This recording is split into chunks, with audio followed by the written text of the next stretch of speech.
La turbulence a frappé le vol océanique 447 comme un coup de massue à 37 000 pieds. Sarah Chun s'est réveillée en sursaut dans le siège 12F, la nuque raide d'avoir dormi contre le petit hublot de l'avion.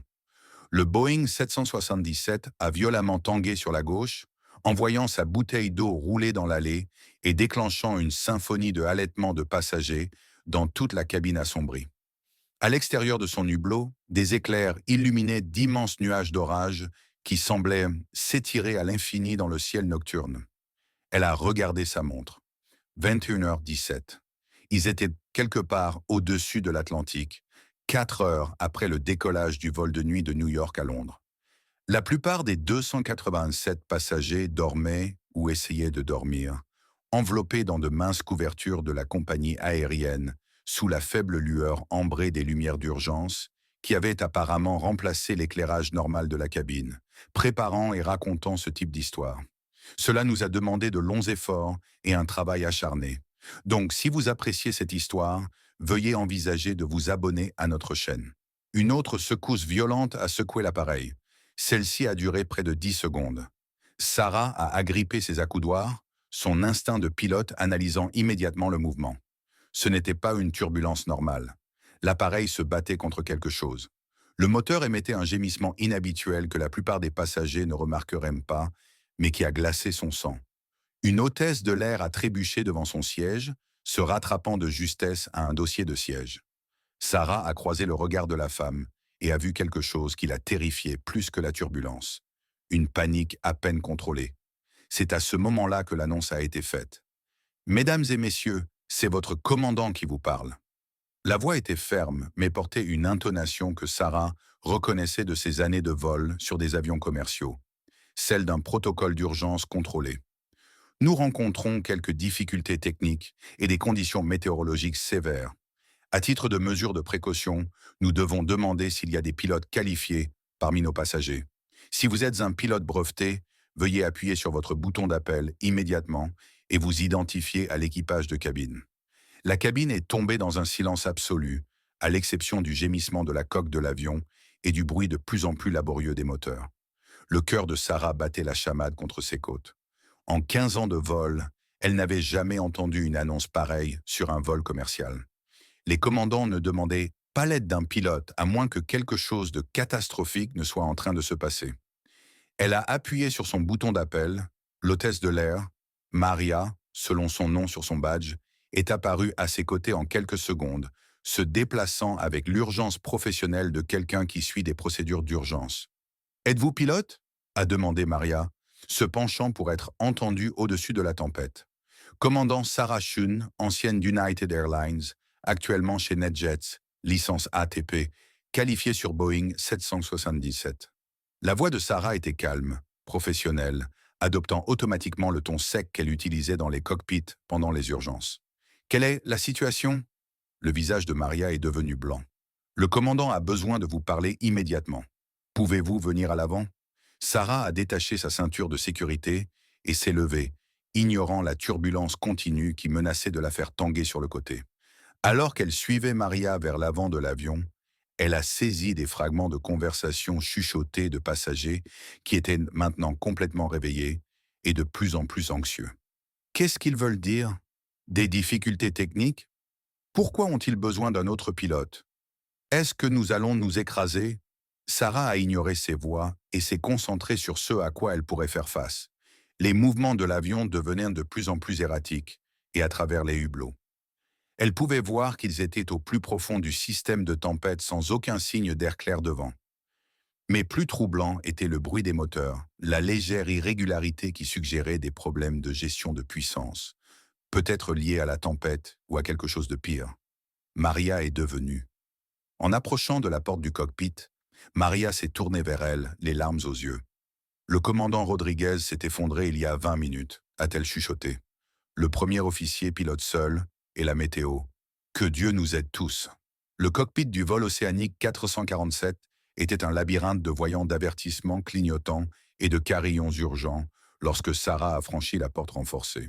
Le premier officier, James Mitchell, a levé les yeux des commandes avec un soulagement évident, son visage pâle et tendu sous la lueur rouge des lumières d'urgence. Dieu merci, a-t-il soufflé.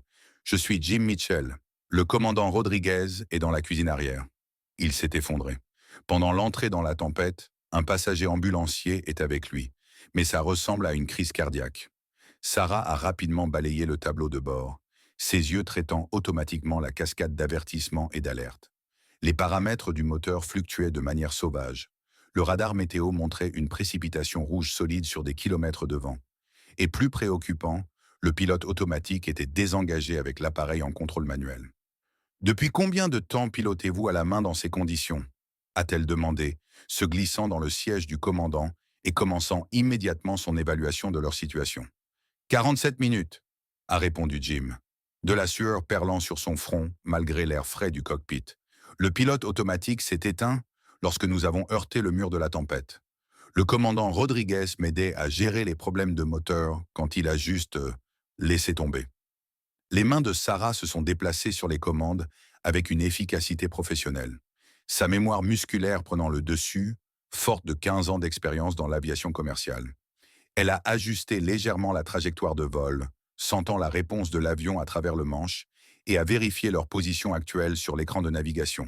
Nous sommes à environ 800 miles à l'est de Terre-Neuve, a-t-elle observé, notant leur emplacement par rapport aux aéroports de déroutement potentiels. Quel est notre statut de carburant? 17 000 restants. Nous avions prévu d'arriver à Londres avec des réserves normales. Mais affronter cette météo brûle le carburant plus rapidement que prévu. Sarah a hoché la tête d'un air sombre. 17 000 livres semblaient beaucoup pour les passagers, mais à leur taux de combustion actuel dans les conditions de tempête. Il leur restait peut-être 3 heures et demie de temps de vol. Londres était encore à plus de 4 heures de distance et rebrousser chemin vers l'Amérique du Nord prendrait presque aussi longtemps. Jim, je dois vous demander d'entrer en contact avec le contrôle de Gander, a-t-elle dit, sa voix ferme et autoritaire. Déclarer une situation pan-pan, commandant incapable, météo sévère, et demander un itinéraire prioritaire vers l'aéroport le plus approprié. Demandez également la fréquence de conseil médical pour le commandant Rodriguez. Alors que Jim commençait à se coordonner avec le contrôle du trafic aérien, Sarah s'est concentrée sur la crise immédiate de maintenir l'avion stable dans la violente tempête. Le Boeing 777 était malmené par des vents qui changeaient de direction et d'intensité toutes les quelques secondes, créant une bataille constante pour maintenir l'altitude et le cap. À l'extérieur du pare-brise, les éclairs fournissaient de brèves et brillantes illuminations des immenses nuages cumulonimbus qui les entouraient.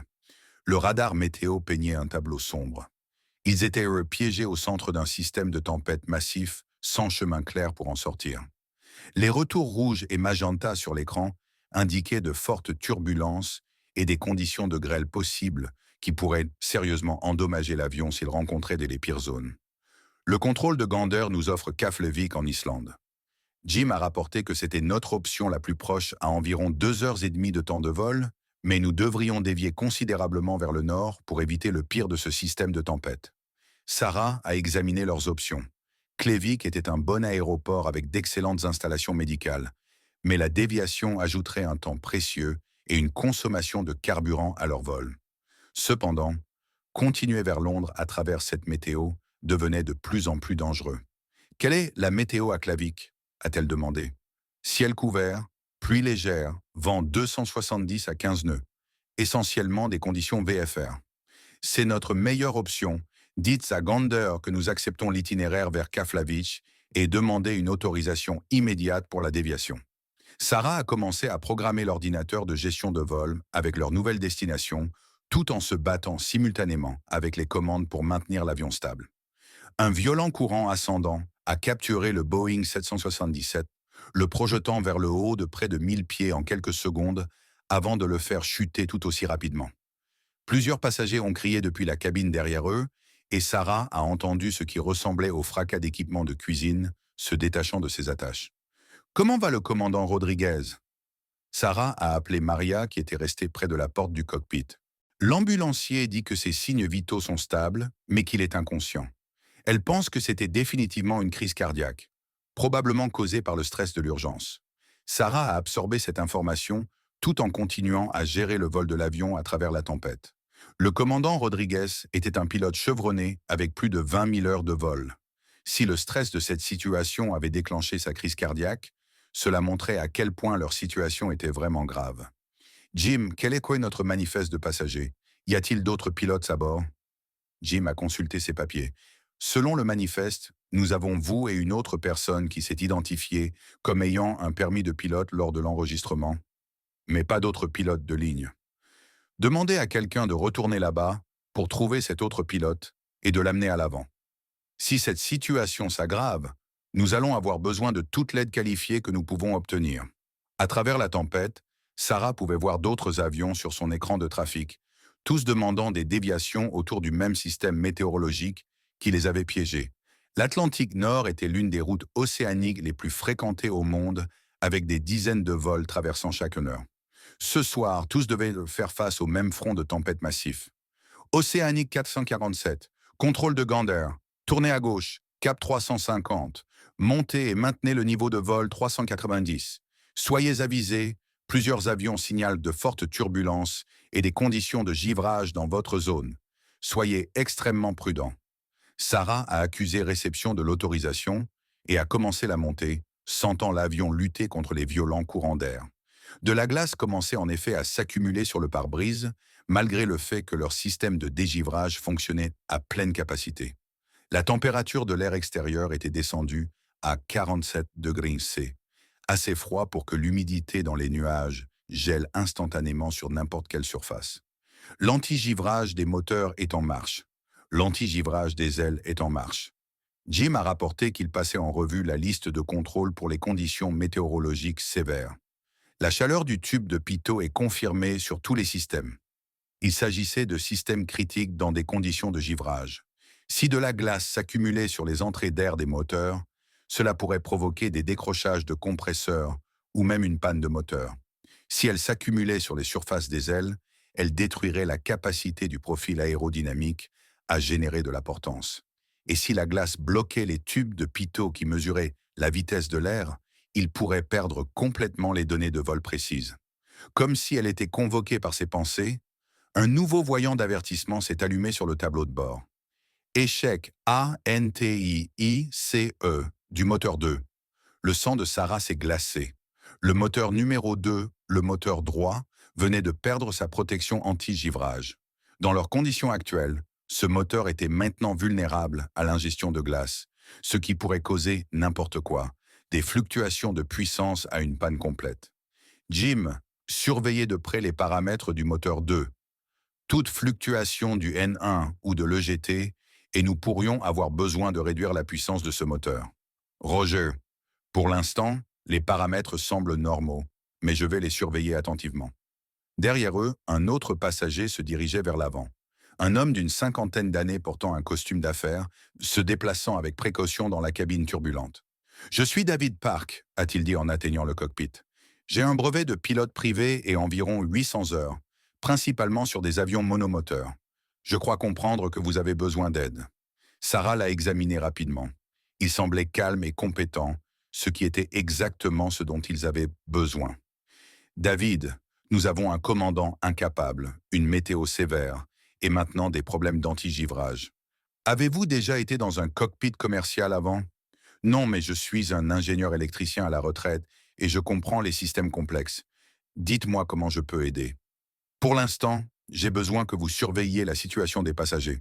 Nous avons près de 300 personnes là-bas qui ont peur et deviennent de plus en plus anxieuses à chaque minute. Travaillez avec les hôtesses de l'air pour que tout le monde reste calme et informé. Si cette situation se détériore davantage, nous pourrions avoir besoin de nous préparer à un atterrissage d'urgence et la gestion des passagers sera critique. David a hoché la tête sérieusement. Je comprends. Je vais me coordonner avec l'équipage de cabine et faire un rapport s'il y a des problèmes importants. Alors que David retournait dans la cabine, un autre courant descendant violent a capturé l'avion. Celui-ci les a fait chuter de près de 1500 pieds. En quelques secondes, les forces G négatives ont soulevé Sarah contre ses attaches et elle a entendu le bruit indubitable d'objets s'écrasant dans la cabine derrière eux. « Inspection structurelle », a-t-elle appelé Jim. « Dès que nous aurons traversé cette turbulence, j'ai besoin que vous demandiez aux hôtesses de l'air de vérifier tout dommage visible à la cabine ou des signes de stress structurel. Le Boeing 777 était construit pour gérer des turbulences sévères, mais chaque avion avait ses limites. Les forces qu'il subissait approchèrent des tolérances de conception maximales et des cycles de stress répétés pouvaient potentiellement causer des dommages de fatigue aux composants critiques. Océanique 447, contrôle de Gander. Le radar montre que vous rencontrez la partie la plus intense du système de tempête. Attendez-vous à ce que les conditions commencent à s'améliorer dans environ 30 minutes, alors que vous suivez une trajectoire au nord de la cellule principale. 30 minutes ont semblé une éternité, alors que chaque seconde était une bataille pour garder l'avion sous contrôle. Mais c'était une bonne nouvelle. Il devait y sortir de ce système de tempête avant que quelque chose d'autre ne tourne mal. Comme sur commande, une nouvelle alarme a retenti dans le cockpit. Les paramètres du moteur numéro 2 commençaient à fluctuer. La température des gaz d'échappement du moteur numéro 2 a grimpé à 927 degrés C avant de se stabiliser à nouveau dans la plage normale. Mais Sarah en avait assez vu de panne de moteur pour savoir cela. Était-ce le début? De la glace s'accumulait quelque part dans le système du moteur, malgré leurs meilleurs efforts.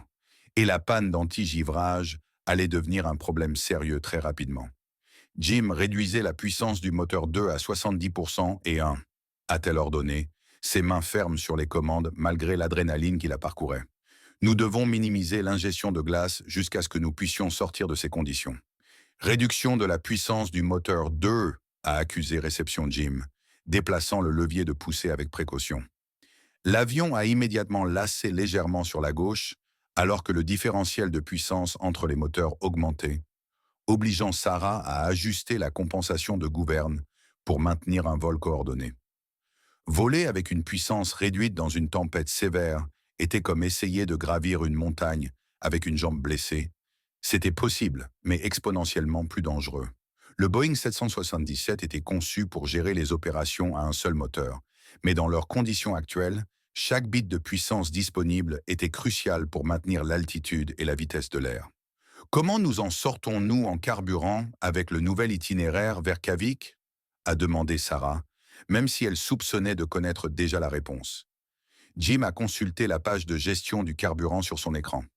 À notre taux de consommation actuel, nous arriverons avec environ 2000 restants.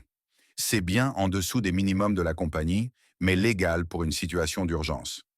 2000 livres était un niveau inconfortablement proche des vapeurs, mais cela devrait suffire. Dans l'aviation, vous pouviez toujours remettre en question la charge de carburant après coup, mais vous ne pouviez pas ajouter de carburant en vol. Ils étaient engagés dans leur ligne de conduite.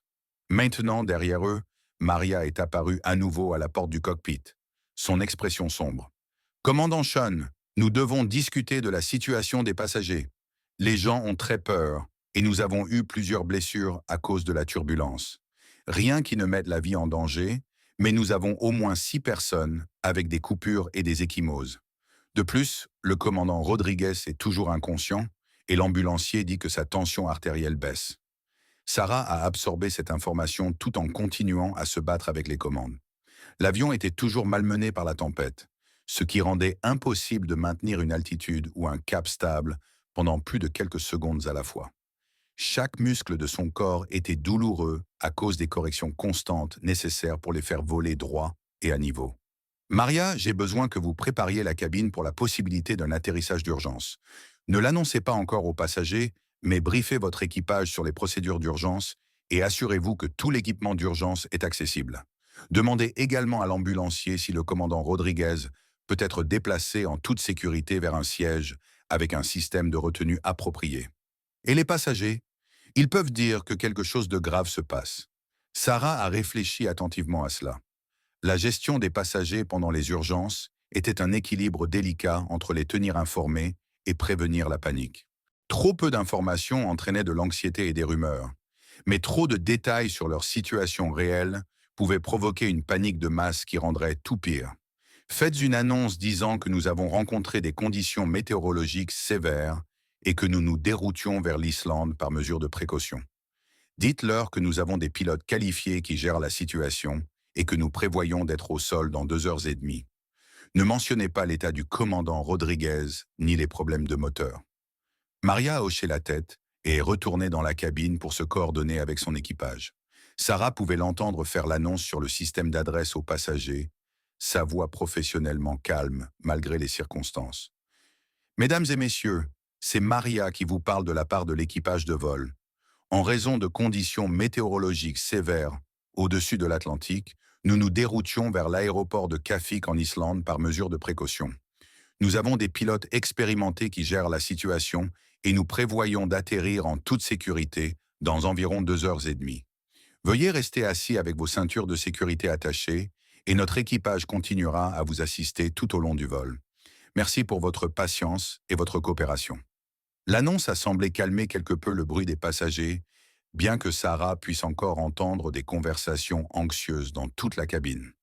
Elle a ramené son attention sur le défi immédiat de voler à travers la tempête, tout en gérant leur situation de moteur qui se détériorait. Le GT du moteur 2 grimpe à nouveau, a rapporté Jim, 940 degrés et en hausse. Réduisez la puissance à 60%, a ordonné Sarah. S'il atteint la température maximale, nous devrons l'éteindre complètement. La pensée de voler à travers cette tempête avec un seul moteur lui a donné des frissons. Mais c'était une possibilité réelle. Le Boeing 777 était certifié pour des opérations bimoteurs prolongées, ce qui signifiait qu'il pouvait voler en toute sécurité sur un seul moteur pendant des heures si nécessaire. Mais leurs conditions météorologiques actuelles étaient loin des scénarios idéaux utilisés pour les essais de certification. À l'extérieur des hublots du cockpit, les éclairs devenaient moins fréquents, ce qui suggérait qu'ils approchèrent du bord du système de tempête. La turbulence était toujours sévère, mais Sarah pensait qu'elle pouvait déceler une légère amélioration de la stabilité de l'avion. Chaque minute qui passait sans une nouvelle urgence était une victoire. Océanique 447, contrôle de Gander. Le radar montre que vous commencez à sortir des précipitations les plus sévères. Continuez votre cap actuel et attendez-vous à des conditions plus calmes dans environ 15 minutes. Enfin, une bonne nouvelle, a marmonné Jim, essuyant la sueur de son front avec sa manche. Sarah s'est autorisée un moment d'optimisme prudent. Mais son expérience lui avait appris que les urgences de l'aviation se résolvaient rarement proprement. Ils avaient encore 2 heures de temps de vol devant eux, un commandant incapable, un moteur potentiellement défaillant, et près de 300 passagers dont la vie dépendait de leur capacité à faire atterrir cet avion en toute sécurité. Jim commençait à préparer l'approche pour Keflavik. Je veux que la fréquence ILS soit chargée, les données de piste soient confirmées et la météo mise à jour. Coordonnez-vous également avec l'ATC d'Islande pour une assistance médicale à l'arrivée. Nous allons avoir besoin de paramédicaux en attente pour le commandant Rodriguez. Alors que Jim commençait à travailler les radios et les systèmes de navigation, Sarah a senti le vol de l'avion commencer à s'adoucir légèrement. Les secousses constantes diminuaient et elle était capable d'engager le pilote automatique pour la première fois en plus d'une heure, donnant à ses bras endoloris un repos bien mérité. Pilote automatique engagé, altitude 39 000, cap 355 degrés, a-t-elle annoncé, suivant les procédures standards de coordination de l'équipage, même si Jim était clairement conscient de ce qu'elle faisait. Une bonne communication dans le cockpit pouvait prévenir les erreurs, surtout lors de situations de stress élevé. « Roger, pilote automatique engagé », a accusé réception Jim. Les paramètres du moteur se stabilisent sur le moteur 2. Le GT se maintient à 910 degrés, ce qui est élevé, mais dans les limites acceptables. Sarah a affiché la page de gestion du carburant sur son écran et a recalculé leurs chiffres d'arrivée. Avec le réglage de puissance réduite sur le moteur 2, leur consommation de carburant s'était en fait légèrement améliorée, leur donnant une marge plus confortable pour l'atterrissage en Islande. Le carburant restant indique 3400 livres à l'arrivée à Kefik, a-t-elle rapporté. C'est mieux que nos calculs précédents. Une bonne nouvelle pour une fois, a répondu Jim. Le contrôle d'approche d'Islande est en attente de notre arrivée et ils ont organisé l'arrivée du personnel médical à l'avion. Derrière eux, la cabine s'était installée dans un calme mal à l'aise. Sarah pouvait entendre des conversations calmes et un enfant pleurant occasionnellement. Mais le sentiment de panique immédiate avait disparu. Les hôtesses de l'air se déplaçaient dans la cabine, vérifiant les passagers blessés et les rassurant. David Park est revenu au cockpit avec une mise à jour. La situation dans la cabine est beaucoup plus gérable maintenant. Votre annonce a vraiment aidé à calmer les gens. L'ambulancier dit que le commandant Rodriguez est stable, mais toujours inconscient, et elle l'a déplacé vers un siège où elle peut le surveiller plus facilement. Comment se portent nos passagers blessés? A demandé Sarah. Rien de grave. Des coupures et des ecchymoses, principalement à cause de personnes qui ont été projetées pendant la pire turbulence. Une femme a une possible entorse du poignet, mais elle est traitée avec de la glace et des analgésiques.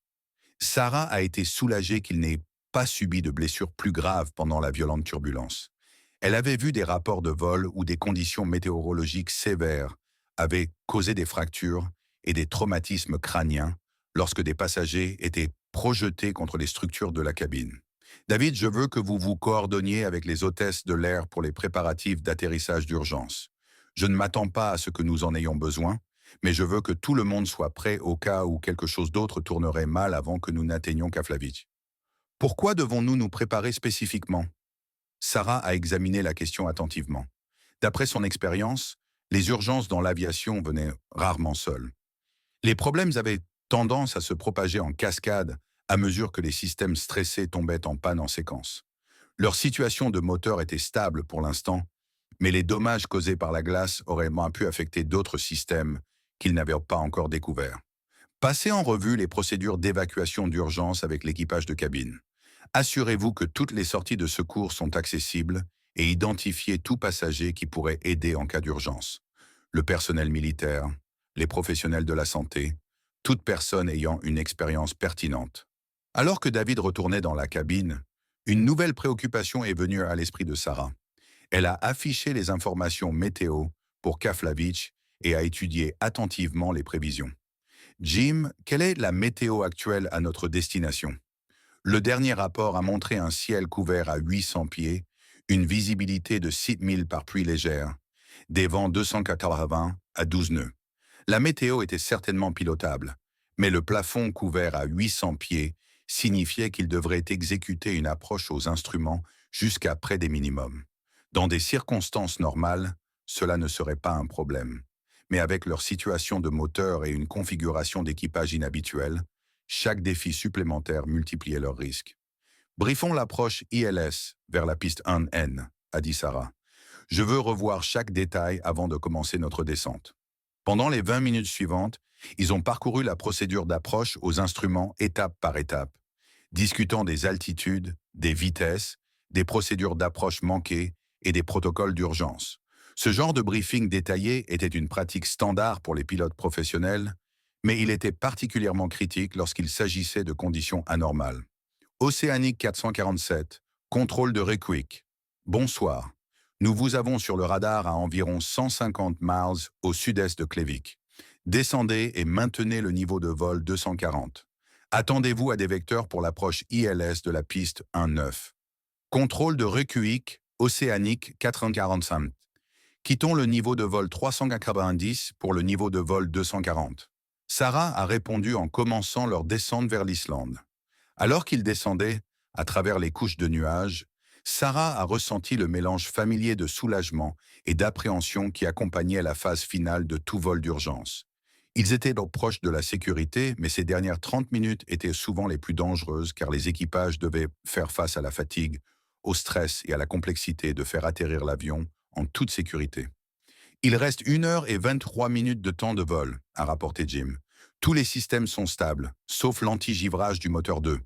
Sarah a hoché la tête et a commencé à configurer l'avion pour la phase d'approche du vol. Il devrait ralentir, sortir les volets et le train d'atterrissage et exécuter une approche de précision à travers des nuages bas vers une piste qu'il n'avait jamais vue auparavant, tout en gérant un moteur qui fonctionnait sur du temps emprunté. Équipage de cabine, préparez la cabine pour l'atterrissage, a-t-elle annoncé par l'interphone. L'heure estimée d'atterrissage est de 1 h 15.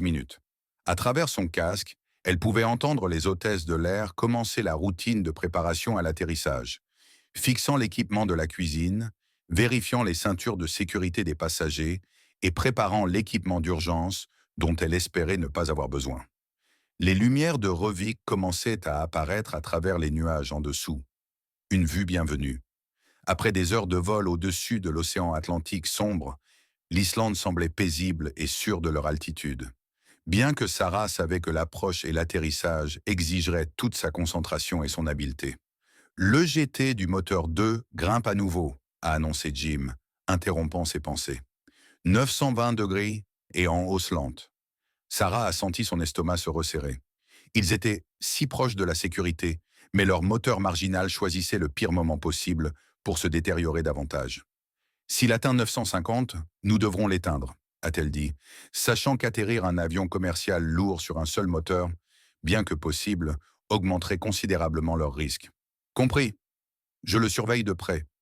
Derrière eux, elle pouvait entendre Maria faire une autre annonce aux passagers, les préparant à l'atterrissage, tout en évitant soigneusement de mentionner leurs problèmes de moteur. Les passagers avaient déjà assez traversé. Ils n'avaient pas besoin de savoir que leur urgence était peut-être sur le point de s'aggraver. Alors qu'ils continuaient leur descente vers l'Islande, Sarah a passé en revue les procédures d'approche à un seul moteur dans son esprit, espérant qu'elle n'aurait pas à les utiliser, mais se préparant à la possibilité que leur urgence soit loin d'être terminée. Les lumières de l'aéroport de Kavik étaient maintenant visibles au loin. Un phare de sécurité dans la nuit de l'Atlantique Nord. Mais entre leur position actuelle et cette piste se trouvaient 30 minutes de vol de plus, 30 minutes pendant lesquelles tout pouvait arriver. Océanique 447, contrôle de Reykjavik.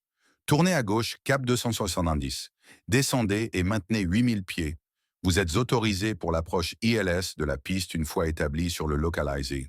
Sarah a accusé réception de l'autorisation et a commencé le processus complexe de configuration du Boeing 777 pour l'approche. L'avion devait ralentir de sa vitesse de croisière de près de 500 nœuds à une vitesse d'approche d'environ 160 nœuds, tout en descendant simultanément d'altitude et en s'alignant avec le système d'atterrissage aux instruments qui les guideraient vers la piste. Volet 5, a-t-elle appelé, sortant la première étape des volets pour commencer le processus de décélération. Volet 5, feu vert, a confirmé Jim, surveillant les indicateurs de position des volets. La descente de l'avion à travers les couches de nuages a été douce par rapport à leur épreuve précédente dans la tempête. Mais Sarah est restée hyper vigilante pour tout signe de givrage ou de turbulence. La température de l'air extérieur était tombée à 12 degrés C, assez froid pour la formation de glace s'ils rencontrèrent de l'humidité. L'EGT du moteur 2 se maintient à 930 degrés, a rapporté Jim. Toujours chaud, mais ne grimpe pas. Sarah a hoché la tête, gardant un œil sur les paramètres du moteur tout en gérant l'approche. Ils étaient dans un équilibre délicat. Le moteur chauffait suffisamment pour être préoccupant, mais l'éteindre compliquerait considérablement leur atterrissage. Tant que la température restait en dessous de la limite maximale, ils pouvaient continuer avec les deux moteurs. Train sorti, a-t-elle appelé alors qu'ils interceptaient le faisceau du localizer qui les guiderait latéralement vers la piste. Le train d'atterrissage est sorti avec son bruit de grondement et sa vibration caractéristique, et Sarah a senti l'avion ralentir davantage alors que le train créait une traînée supplémentaire. Elle a ajusté les réglages de puissance pour maintenir leur vitesse d'approche, évitant soigneusement tout stress inutile sur le moteur problématique. Trop. Train sorti 3 verts, a confirmé Jim. La liste de contrôle avant l'atterrissage est complète. À travers la couche de nuages, les feux d'approche de la piste 1-9 sont apparus comme un collier de perles dans l'obscurité. Après des heures de vol à travers des tempêtes et des conditions d'urgence, la vue d'une piste normale bien éclairée était presque émotionnelle. Piste en vue, a annoncé Sarah, poursuivant l'approche visuelle. Mais leur soulagement était prématuré. Alors qu'ils descendaient à travers 400 pieds au-dessus du sol, le moteur numéro 2 a finalement succombé aux dommages de la glace qu'il combattait depuis des heures. Le moteur a calé avec une secousse violente que Sarah a ressentie à travers toute la structure de l'avion, suivie immédiatement par une alarme d'avertissement principale et une cascade de lumière peu rouge sur l'affichage du moteur. Les paramètres du moteur numéro 2 sont tombés à zéro, alors que le moteur s'éteignait automatiquement, les laissant voler sur la puissance d'un seul moteur à la phase la plus critique du vol. Panne de moteur, moteur 2. Jim a appelé immédiatement, passant en revue la liste de contrôle de panne de moteur de mémoire. La réponse de Sarah a été instantanée et automatique. Le résultat de centaines d'heures d'entraînement sur simulateur pour exactement ce scénario. Elle a appliqué la gouverne de direction gauche pour contrecarrer le lacet causé par la poussée asymétrique, a ajusté la puissance sur le moteur restant pour maintenir la vitesse d'approche et a continué de piloter l'approche avec une précision mécanique. Approche à un seul moteur, continuation de l'atterrissage, a-t-elle annoncé, sa voix ferme malgré l'adrénaline qui inondait son système. Le Boeing 777 était conçu pour cette situation, mais piloter une approche à un seul moteur la nuit partant marginal avec un équipage inconnu a poussé les limites même des systèmes d'avion les plus avancés. Sarah a dû constamment s'adapter à la tendance de l'avion à lasser et à rouler vers le moteur en panne tout en maintenant la trajectoire de vol précise requise pour un atterrissage en toute sécurité. Volet 30, liste de contrôle d'atterrissage, a-t-elle appelé alors qu'il passait à travers. 200 pieds. Volet 30, liste de contrôle d'atterrissage complète, a répondu Jim, sa voix tendue mais professionnelle. Dans la cabine derrière eux, les passagers avaient ressenti la vibration soudaine et le changement de puissance, et les voix anxieuses montaient à nouveau. Sarah pouvait entendre Maria essayer de calmer les gens, mais il n'y avait aucun moyen de cacher que quelque chose d'important venait de se passer. 100 pieds, a appelé Jim, leur altitude. La piste se précipitait vers eux, ses lumières créant un couloir de sécurité dans l'obscurité. Sarah a fait les derniers ajustements à leur trajectoire de vol, luttant contre la tendance de l'avion à dériver à droite en raison de la configuration à un seul moteur. 50 pieds, 40, 30, 10. Le train d'atterrissage principal a touché le sol avec un bruit sourd, satisfaisant, suivi immédiatement par le train avant. Sarah a déployé les aérofreins et a appliqué les freins de roue tandis que Jim déployait la poussée inversée sur leur moteur restant. L'avion a décéléré rapidement et en 30 secondes, il roulait à la vitesse de taxi sur la piste. Océanique 447, Tour de Cap-Vic, bon travail. Tournez à gauche à la voie de circulation Charlie et contactez le contrôle au sol sur la fréquence 121.9. L'équipement d'urgence est en attente. Sarah a regardé par son hublot latéral et a vu les lumières clignotantes des camions de pompiers et des ambulances les suivre alors qu'ils roulaient vers le terminal. La vue des véhicules d'urgence était à la fois rassurante et une occasion de réfléchir, un rappel de la proximité avec laquelle ils étaient dépassés d'une situation potentiellement catastrophique. Mesdames et messieurs, c'est le commandant Sean. Nous avons atterri en toute sécurité à l'aéroport de Catholic en Islande. Veuillez rester assis pendant que l'avion s'arrête complètement et que le personnel d'urgence évalue notre situation. Merci pour votre patience et votre coopération pendant ce vol difficile. Alors qu'ils atteignaient la porte, Sarah s'est finalement permis d'expirer complètement pour la première fois en plus de 3 heures. Ils étaient au sol. Tous les passagers et l'équipage étaient vivants et leur urgence était effectivement terminée. Mais elle savait que les prochaines heures apporteraient de nouveaux défis alors qu'ils géraient les conséquences de leur épreuve. Le terminal de l'aéroport de Kavik était en pleine effervescence alors que le vol océanique 447 s'est complètement arrêté à la porte 12. Sarah pouvait voir les équipes au sol et le personnel d'urgence se positionner autour de l'avion. Leurs mouvements professionnels étaient illuminés par les puissants projecteurs qui avaient été apportés pour aider à la réponse d'urgence. Frein de stationnement mis, liste de contrôle d'arrêt, a annoncé Sarah, commençant le processus de sécurisation des systèmes de l'avion. Jim a passé en revue les procédures d'arrêt avec une précision méthodique, mais Sarah a remarqué que ses mains tremblaient légèrement. La réponse au stress retardé qui frappait souvent les pilotes après avoir réussi à gérer une urgence grave. Elle l'avait elle-même vécu de nombreuses fois et savait que c'était une réaction physiologique normale.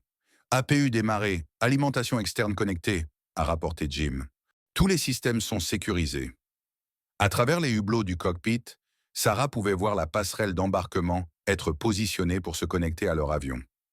Plus important encore, elle a repéré l'équipage de l'ambulance qui transportait une civière vers la porte de l'avion.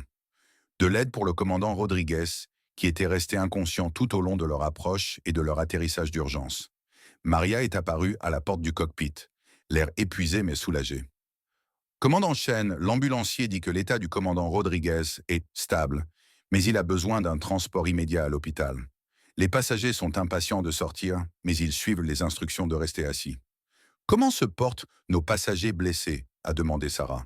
Tous ceux qui ont été blessés pendant la turbulence sont dans un état stable. La femme avec l'entorse du poignet souffre un peu, mais elle ira bien jusqu'à ce que nous puissions la faire soigner. Sarah a hoché la tête et s'est tournée vers Jim. Je dois me coordonner avec les autorités et la compagnie aérienne au sujet de notre situation. Pouvez-vous gérer les procédures d'arrêt et travailler avec l'équipage au sol pour l'inspection de l'avion? Absolument. Je devrais également sécuriser l'enregistreur de données de vol et l'enregistreur vocal pour l'enquête sur l'incident. C'était une procédure standard après tout événement d'urgence. Les enregistreurs de vol numérique fourniraient aux enquêteurs des informations précises sur les performances de l'avion, les actions de l'équipage et la séquence des événements qui ont conduit à leur situation d'urgence. David Park est apparu derrière Maria, se montrant toujours avec le calme et la compétence qu'il avait montré tout au long de la crise. Commandant Chan, je voulais vous remercier avant que le chaos ne devienne trop intense.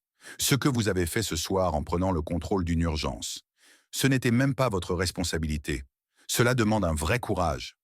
Je suis juste contente que nous soyons tous arrivés en toute sécurité, a répondu Sarah.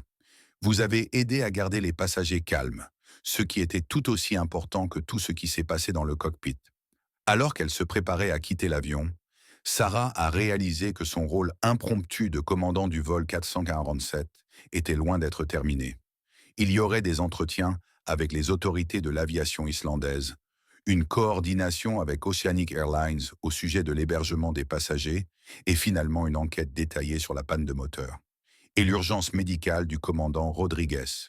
Son téléphone a vibré avec un message texte de son planificateur de vol NetJet.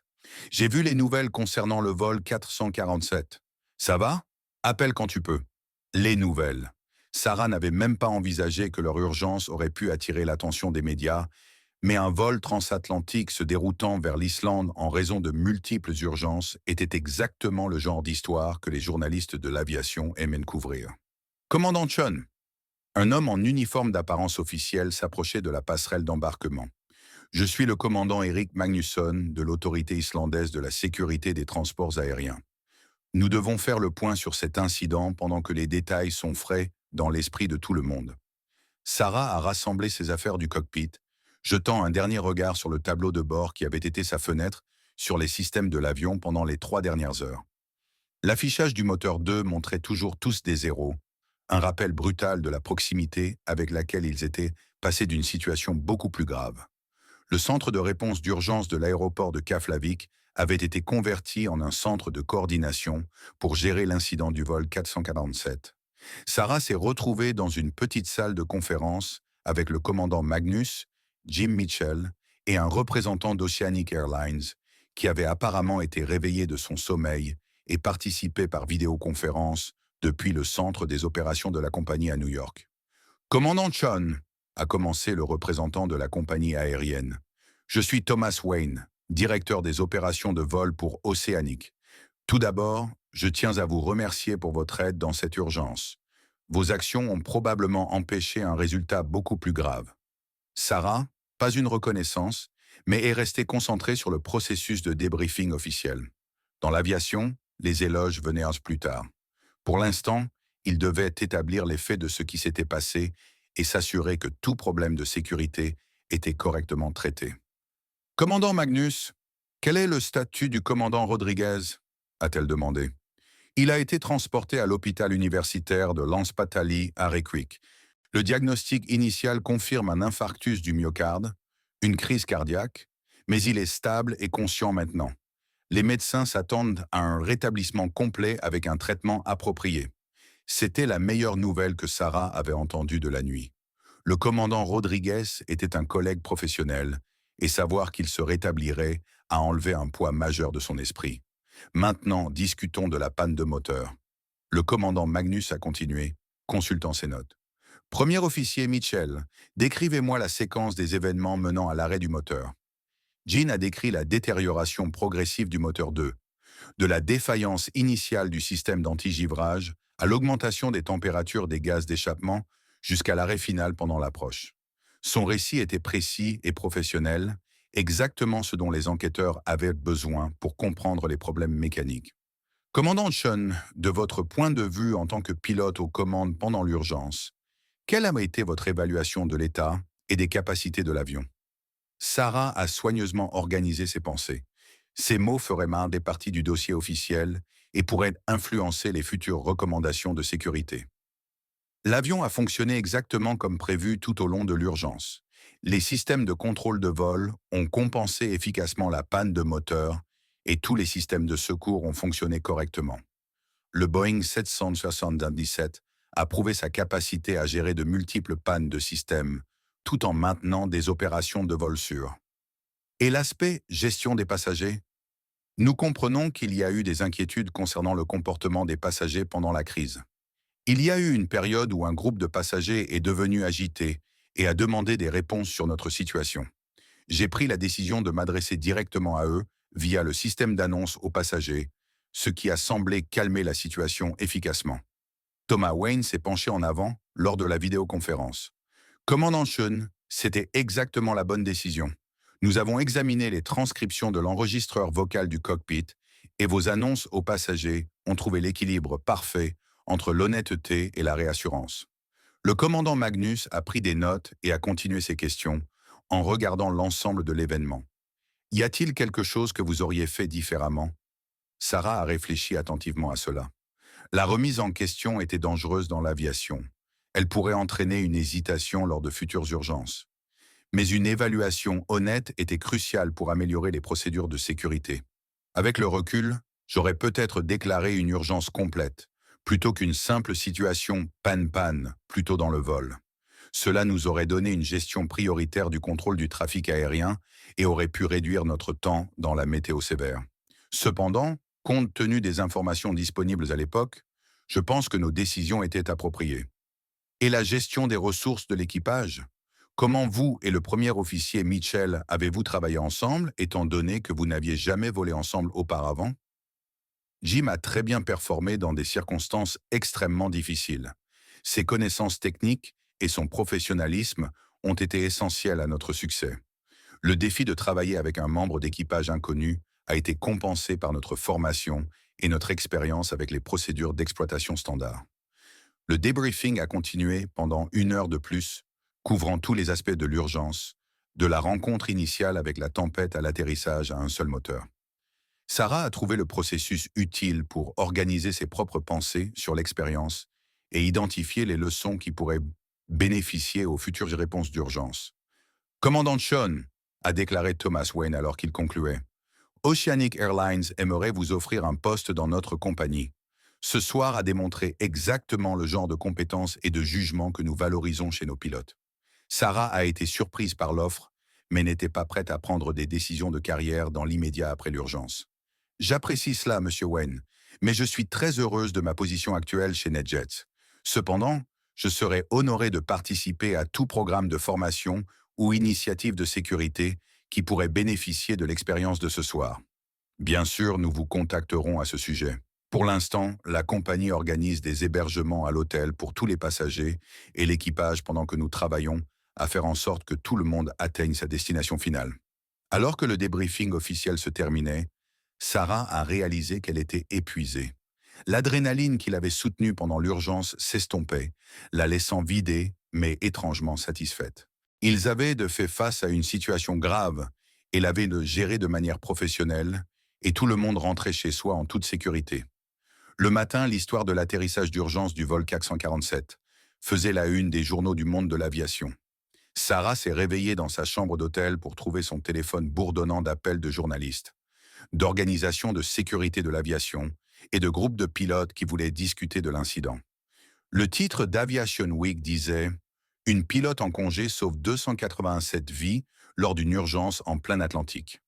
L'article décrivait avec précision les faits de base de leur situation, mais ajoutait une touche dramatique qui rendait Sarah légèrement mal à l'aise. Jim Mitchell a frappé à sa porte à 8 heures, l'air aussi fatigué qu'elle. « Avez-vous vu la couverture médiatique ?» a-t-il demandé. « Malheureusement, oui. J'ai esquivé les appels de journalistes pendant la dernière heure. CNN veut nous interviewer tous les deux sur la gestion des ressources de l'équipage pendant les urgences. Le journaliste a dit que c'était un exemple parfait de la façon dont les systèmes de sécurité de l'aviation fonctionnent même dans des conditions de stress extrême. » Sarah a versé du café de la petite cafetière de la chambre d'hôtel et en a offert une tasse à Jim. « Que pensez-vous de faire des interviews? Une partie de moi veut juste rentrer à la maison et oublier que cela est arrivé. Je comprends ce sentiment, mais je pense que nous avons l'obligation de partager ce que nous avons appris. D'autres pilotes pourraient faire face à des situations similaires et notre expérience pourrait les aider à se préparer. » Sarah savait que Jim avait raison. la sécurité de l'aviation s'améliorait grâce au partage d'expériences, à la fois positives et négatives. Les pilotes apprenaient des succès et des erreurs des uns et des autres, construisant une base de connaissances collectives qui rendait le vol plus sûr pour tout le monde. D'accord, mais je veux faire attention à la façon dont nous présentons cela. Ce n'était pas héroïque. C'était juste des pilotes professionnels qui faisaient leur travail dans des circonstances difficiles. D'accord. Les vrais héros étaient eux, les passagers qui sont restés calmes et les hôtesses de l'air qui ont géré la cabine pendant une situation terrifiante. Un coup à la porte a interrompu leur conversation. Sarah a ouvert et a trouvé David Park, le pilote privé qui avait aidé à coordonner la gestion des passagers pendant la crise. J'espère que je ne dérange pas, a-t-il dit.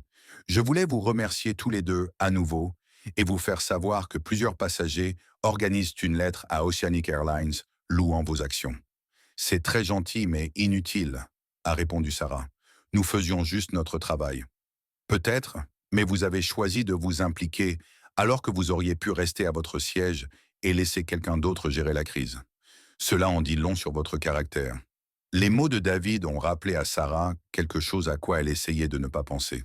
Le moment où elle avait pris la décision d'appuyer sur son bouton d'appel et de se porter volontaire pour aider.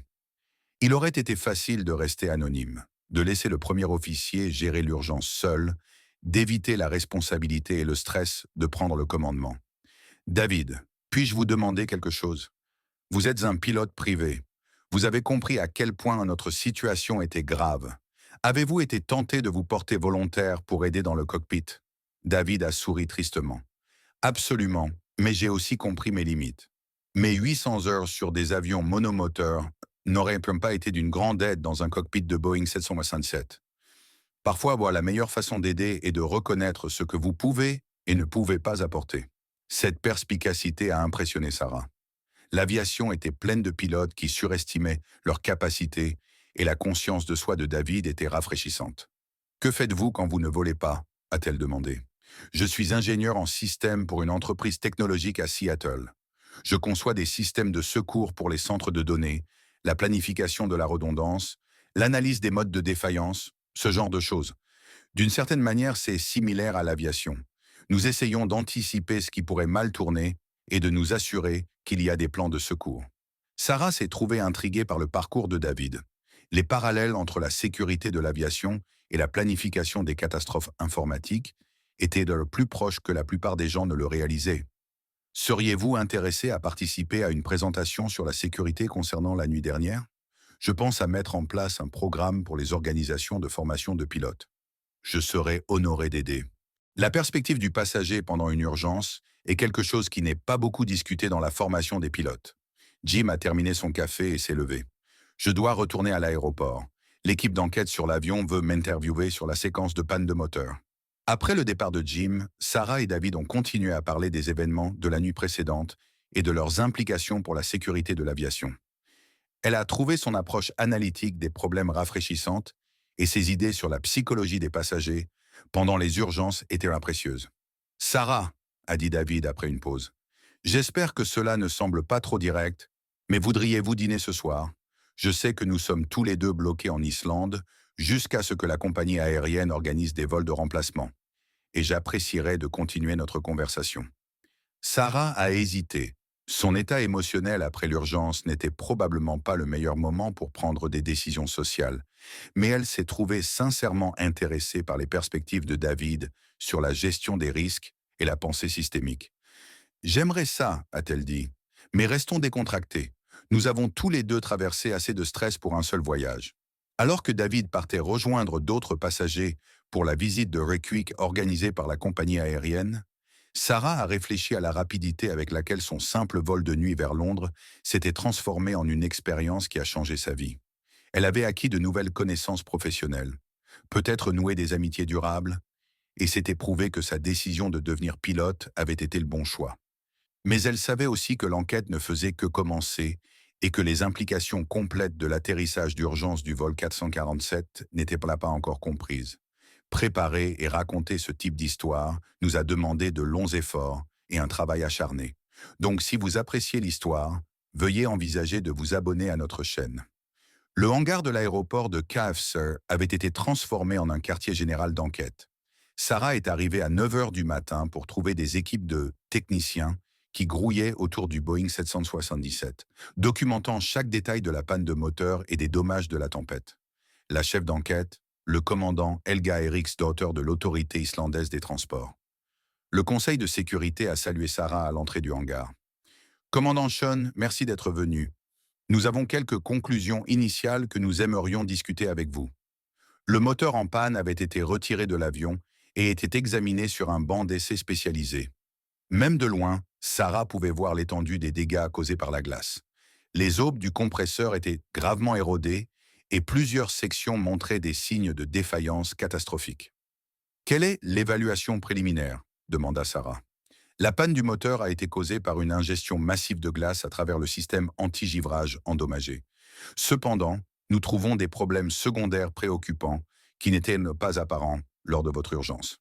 La fille du capitaine Eric mena Sarah vers un ordinateur portable, affichant des photographies détaillées de l'intérieur du moteur. Les images montraient des dégâts qui allaient bien au-delà de ce qu'ils avaient vécu en vol.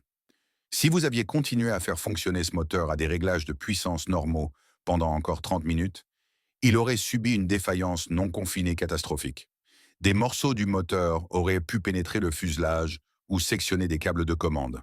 Sarah sentit un frisson en absorbant cette information. Une défaillance non confinée du moteur en altitude aurait pu être fatale pour toutes les personnes à bord, transformant leur urgence gérable en un désastre impossible à survivre. Votre décision de réduire la puissance lorsque l'EGT a commencé à grimper a probablement sauvé l'appareil, a poursuivi la feuille du capitaine Eric.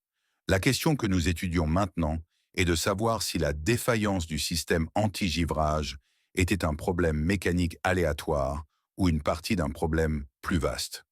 Que voulez-vous dire par un problème plus vaste?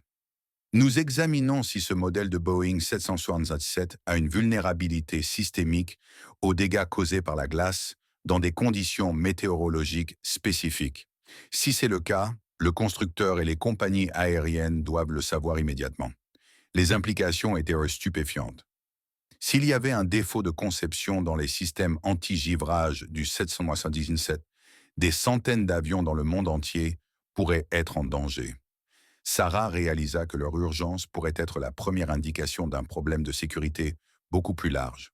Y a-t-il eu d'autres incidents avec des symptômes similaires? Demanda-t-elle. Nous menons des recherches à ce sujet maintenant. Le constructeur a été coopératif en fournissant des données techniques, mais nous avons besoin de plus d'informations sur les conditions météorologiques spécifiques que vous avez rencontrées.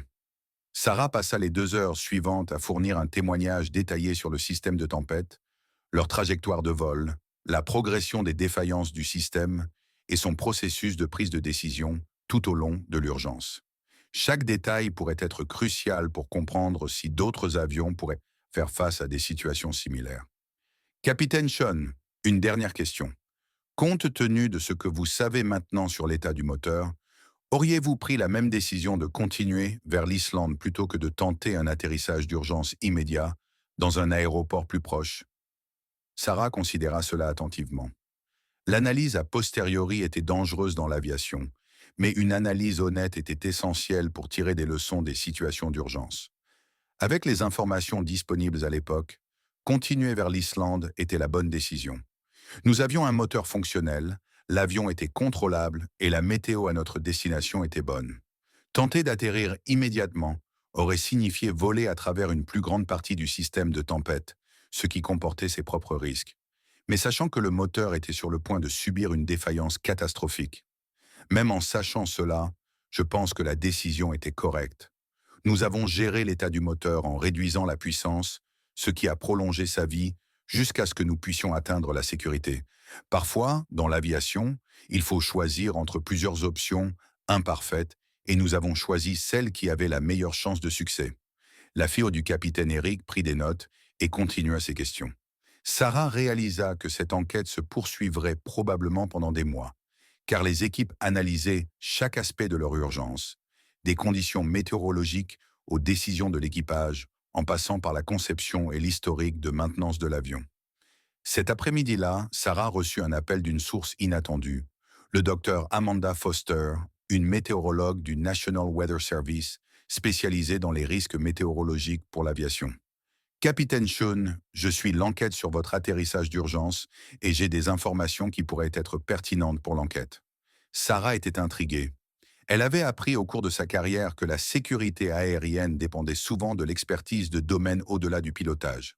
Météorologie, ingénierie, psychologie des facteurs humains et bien d'autres. Quel genre d'informations, Dr Foster? Le système de tempête que vous avez rencontré était inhabituel à plusieurs égards. Nous le suivons dans le cadre d'un projet de recherche sur les conditions météorologiques extrêmes au-dessus de l'Atlantique Nord. Et votre vol a pénétré l'une des cellules les plus intenses que nous ayons enregistrées cette année. Le docteur Foster expliqua que la tempête avait produit des conditions rarement vues à des altitudes de vol commercial. Des concentrations d'eau surfondue extrêmes, des fluctuations de température rapides et une activité électromagnétique qui pouvait affecter les systèmes de l'avion. Les taux d'accumulation de glace dans cette cellule de tempête étaient probablement 3 à 4 fois plus élevés que les normes de certification pour les systèmes anti-givrage des avions. Votre moteur n'a pas lâché à cause d'un défaut de conception. Il a lâché parce qu'il a rencontré des conditions au-delà de ce pourquoi tout avion est conçu pour les gérer. Cette information était à la fois rassurante et troublante. Rassurante car elle suggérait que les systèmes du Boeing 777 n'étaient pas fondamentalement défectueux, mais troublante, car cela signifiait que d'autres avions pourraient faire face à des situations similaires s'ils rencontraient des conditions météorologiques extrêmes. Dr Foster, à quelle fréquence ces conditions sévères se produisent-elles? C'est ce que nous essayons de comprendre. Le changement climatique affecte les schémas de tempête au-dessus de l'Atlantique Nord et nous voyons des événements météorologiques extrêmes plus fréquents. Ce qui est arrivé à votre vol pourrait devenir plus courant à l'avenir. Sarah réalisa qu'il discutait de l'un des défis émergents de l'aviation. Comment s'adapter aux schémas météorologiques changeants qui dépassèrent les conditions pour lesquelles les avions étaient conçus? C'était un problème complexe qui nécessitait une coopération entre les pilotes, les ingénieurs, les météorologues et les régulateurs. Seriez-vous prête à participer à une présentation conjointe sur cet incident?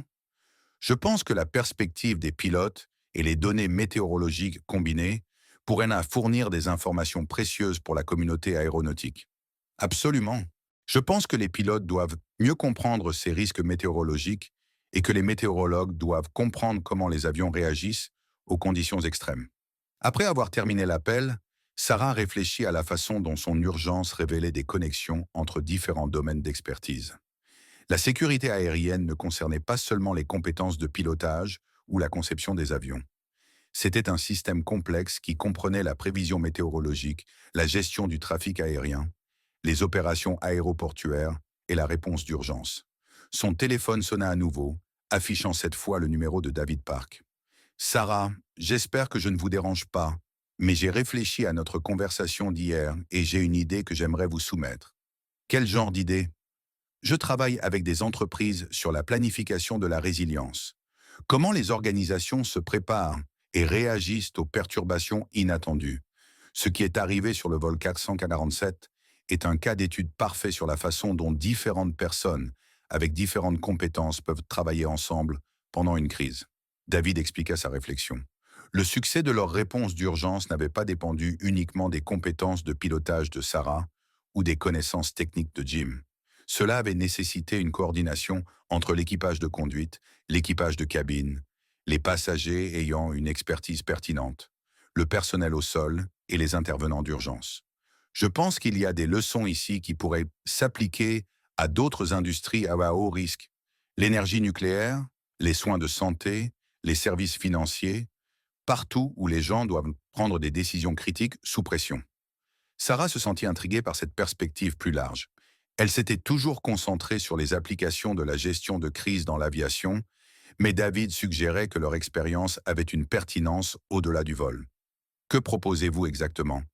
Un projet de recherche examinant comment les réseaux d'expertise se forment pendant les urgences. Vous aviez des compétences de pilotage. J'avais une formation en ingénierie des systèmes. Le paramédic avait des connaissances médicales. Les agents de bord avaient une expérience de gestion des passagers. Comment ces différentes capacités se sont-elles rassemblées pour résoudre le problème? C'était une question intéressante que Sarah n'avait jamais considérée d'un point de vue académique. Pendant l'urgence, elle s'était concentrée sur la survie immédiate, Mais David posait des questions plus profondes sur la façon dont les équipes se formaient et fonctionnaient sous stress. Je serais intéressé à explorer cela, mais je ne suis pas sûr de comment l'aborder d'un point de vue de recherche. J'ai des contacts dans plusieurs universités qui étudient le comportement organisationnel et la gestion de crise. Seriez-vous ouverte à participer à des entretiens et au développement d'études de cas? Sarah réalisa que sa simple décision de se porter volontaire lors d'une urgence menait à des opportunités inattendues d'apprentissage et de développement professionnel. L'industrie aéronautique serait certainement intéressée par leur expérience. Mais David suggérait des applications dans des domaines entièrement différents. Laissez-moi y réfléchir, dit-elle. Pour le moment, je suis encore en train de digérer ce qui s'est passé et il y a l'enquête en cours à gérer. Mais oui, je pense qu'il pourrait y avoir de la valeur à explorer ses implications plus larges. En terminant l'appel, Sarah réalisa que sa vie avait été fondamentalement changée par les événements du vol 447. Ce qui avait commencé comme un vol de nuit de routine avait évolué en un réseau complexe de relations professionnelles, d'opportunités de recherche et d'informations sur la gestion de crise qui s'étendait bien au-delà de l'aviation. Le coup frappé à la porte de la chambre d'hôtel de Sarah à 6 heures du matin était puissant et persistant. Quand elle ouvrit, elle trouva une journaliste avec une équipe de tournage postée dans le couloir. Capitaine Sean, je suis Jennifer Walsh de CNN Aviation. Pourrions-nous avoir quelques minutes pour discuter de vos actions héroïques à bord du vol 447? Sarah referma la porte immédiatement, mais elle pouvait entendre la journaliste continuer à parler à travers le bois. Capitaine Sean, le public a le droit de connaître les problèmes de sécurité aérienne. Votre expertise pourrait aider d'autres passagers à comprendre à quoi s'attendre lors des urgences. L'attention des médias devenait accablante. Le téléphone de Sarah avait sonné constamment avec des demandes d'entrevue, et d'une manière ou d'une autre, les journalistes avaient découvert l'emplacement de son hôtel. Elle comprenait l'intérêt public pour les histoires de l'aviation, mais l'attention intense portée à son rôle personnel dans l'urgence la mettait mal à l'aise. Elle appela Jim Mitchell. « Vous aussi, vous avez affaire aux journalistes ?»« Constamment. J'ai cessé de répondre à mon téléphone à moins que je ne reconnaisse le numéro. Il y a une équipe d'Aviation Daily qui est campée dans le hall de l'hôtel. Ça devient incontrôlable. Je suis devenu pilote pour piloter des avions, pas pour être une personnalité médiatique. Je sais, mais peut-être devrions-nous envisager de faire une interview soigneusement contrôlée pour satisfaire l'intérêt des médias, puis de demander à être laissé tranquille. Sarah reconnut la sagesse de la suggestion de Jim. Parfois, la meilleure façon de mettre fin à l'attention des médias était de fournir une seule déclaration complète, plutôt que d'essayer d'éviter tout contact avec les journalistes. Avez-vous des préférences quant aux médias avec lesquels travailler? Mon vote irait à Aviation Week. Ils comprennent les aspects techniques et sont moins susceptibles de sensationnaliser l'histoire. Sarah accepta et passa la matinée à organiser une interview conjointe avec le journaliste principal en sécurité d'Aviation Week. Ils discuteraient de l'urgence d'un point de vue technique, en mettant l'accent sur les aspects de travail d'équipe et les dispositifs de sécurité de la conception de l'avion, plutôt que sur l'héroïsme individuel. Mais l'attention des médias apportait également un contact inattendu au sein de la communauté aéronautique. Sarah reçut des appels d'organisation de formation de pilotes souhaitant qu'elle parle lors de séminaires de sécurité, de constructeurs d'avions intéressés par sa perspective sur les procédures d'urgence, et même de chercheurs universitaires étudiant les facteurs humains dans l'aviation. Capitaine Sean, ici le docteur Robert Sterling du département d'aéronautique et d'astronautique du MIT. Nous menons des recherches sur la prise de décision des pilotes pendant les urgences et votre expérience du vol 447 représente un cas d'étude unique. Le docteur Sterling expliqua que la plupart des recherches sur les urgences aériennes se concentraient sur les avions monopilotes ou les situations où l'équipage s'était entraîné ensemble de manière extensive. La situation de Sarah, prenant le commandement d'un avion inconnu avec un équipage inconnu pendant une urgence complexe, fournissait des informations sur le leadership improvisé et la formation rapide d'équipe. Nous aimerions vous inviter à participer à un projet de recherche qui pourrait influencer les futurs programmes de formation des pilotes. Votre expérience suggère certaines lacunes dans la façon dont nous préparons les pilotes aux scénarios d'urgence inhabituels. Sarah était intriguée par les applications de la recherche. Si son expérience pouvait aider à améliorer la formation des futurs pilotes, Cela donnerait un sens positif à ce qui avait été une situation traumatisante. Qu'impliquerait la participation? Initialement, des entretiens détaillés sur votre processus de prise de décision, votre interaction avec les autres membres de l'équipage et votre évaluation des expériences de formation les plus précieuses pendant l'urgence. Plus tard, nous pourrions vous demander de participer à des exercices sur simulateurs conçus pour tester de nouveaux protocoles de formation. L'opportunité de contribuer à la recherche sur la sécurité aérienne plaisait à Sarah plus que les interviews avec les médias ou les conférences. La recherche pouvait mener à des améliorations concrètes dans la façon dont les pilotes étaient préparés aux urgences, empêchant potentiellement de futurs accidents. Je suis intéressé, Dr. Sterling. Envoyez-moi les détails et je les examinerai. Après avoir terminé l'appel, Sarah réalisa qu'elle était confrontée à un choix quant à la façon de répondre à sa soudaine proéminence dans la communauté aéronautique. Elle pouvait essayer de retourner à sa routine normale et laisser la tension s'estomper, ou elle pouvait s'engager avec les opportunités de recherche, de formation et d'amélioration de la sécurité qui lui étaient offertes. La décision était compliquée par son propre traitement émotionnel de l'urgence. Une partie d'elle voulait passer à autre chose et oublier l'expérience stressante, mais une autre partie reconnaissait la responsabilité qui venait avec le fait de survivre à un incident aérien grave. Son téléphone vibra avec un SMS de David Park. Dîner ce soir pour discuter de l'idée du projet de recherche. J'ai des nouvelles de mes contacts universitaires. Sarah réalisa qu'elle était impatiente d'être en compagnie de David. Son approche analytique de leur expérience l'aidait à traiter les implications émotionnelles et professionnelles de ce qu'ils avaient en vécu. Contrairement aux journalistes qui voulaient des citations dramatiques, David était intéressé à comprendre les aspects systématiques de leur réponse d'urgence. Elle lui répondit par SMS: « Oui, retrouvons-nous à 19 heures et merci de m'aider à réfléchir à tout cela. » Alors qu'elle se préparait pour une autre journée d'enquête, d'entretien et de demande des médias, Sarah réfléchit à la rapidité avec laquelle sa vie était devenue compliquée. Il y a 3 jours, elle était une pilote d'entreprise satisfaite avec une routine stable. Maintenant, elle était au centre d'un incident aéronautique international avec des opportunités et des responsabilités qu'elle n'avait jamais imaginées. La transformation était accablante, mais aussi étrangement excitante. Pour la première fois depuis des années, elle sentait que son expertise en aviation pouvait faire une différence au-delà de simplement transporter de riches passagers de ville en ville. L'appel du docteur Helga Eriksdotter arriva à 7h30 du matin, le 4e jour de Sarah en Islande. Et l'urgence dans sa voix était immédiatement apparente. « Capitaine Sean, nous avons besoin de vous au centre d'enquête immédiatement. Nous avons découvert quelque chose qui change tout sur votre urgence. » Sarah s'habilla rapidement et prit un taxi pour l'aéroport, son esprit s'emballant sur les possibilités. Avait-il trouvé des preuves de sabotage? Un défaut de fabrication? Une erreur de pilotage qu'elle n'avait pas reconnue? Le centre d'enquête était en pleine effervescence quand elle arriva. Des écrans d'ordinateur affichèrent des données météorologiques, des schémas d'avions et ce qui semblait être une carte montrant plusieurs itinéraires de vol à travers l'Atlantique Nord.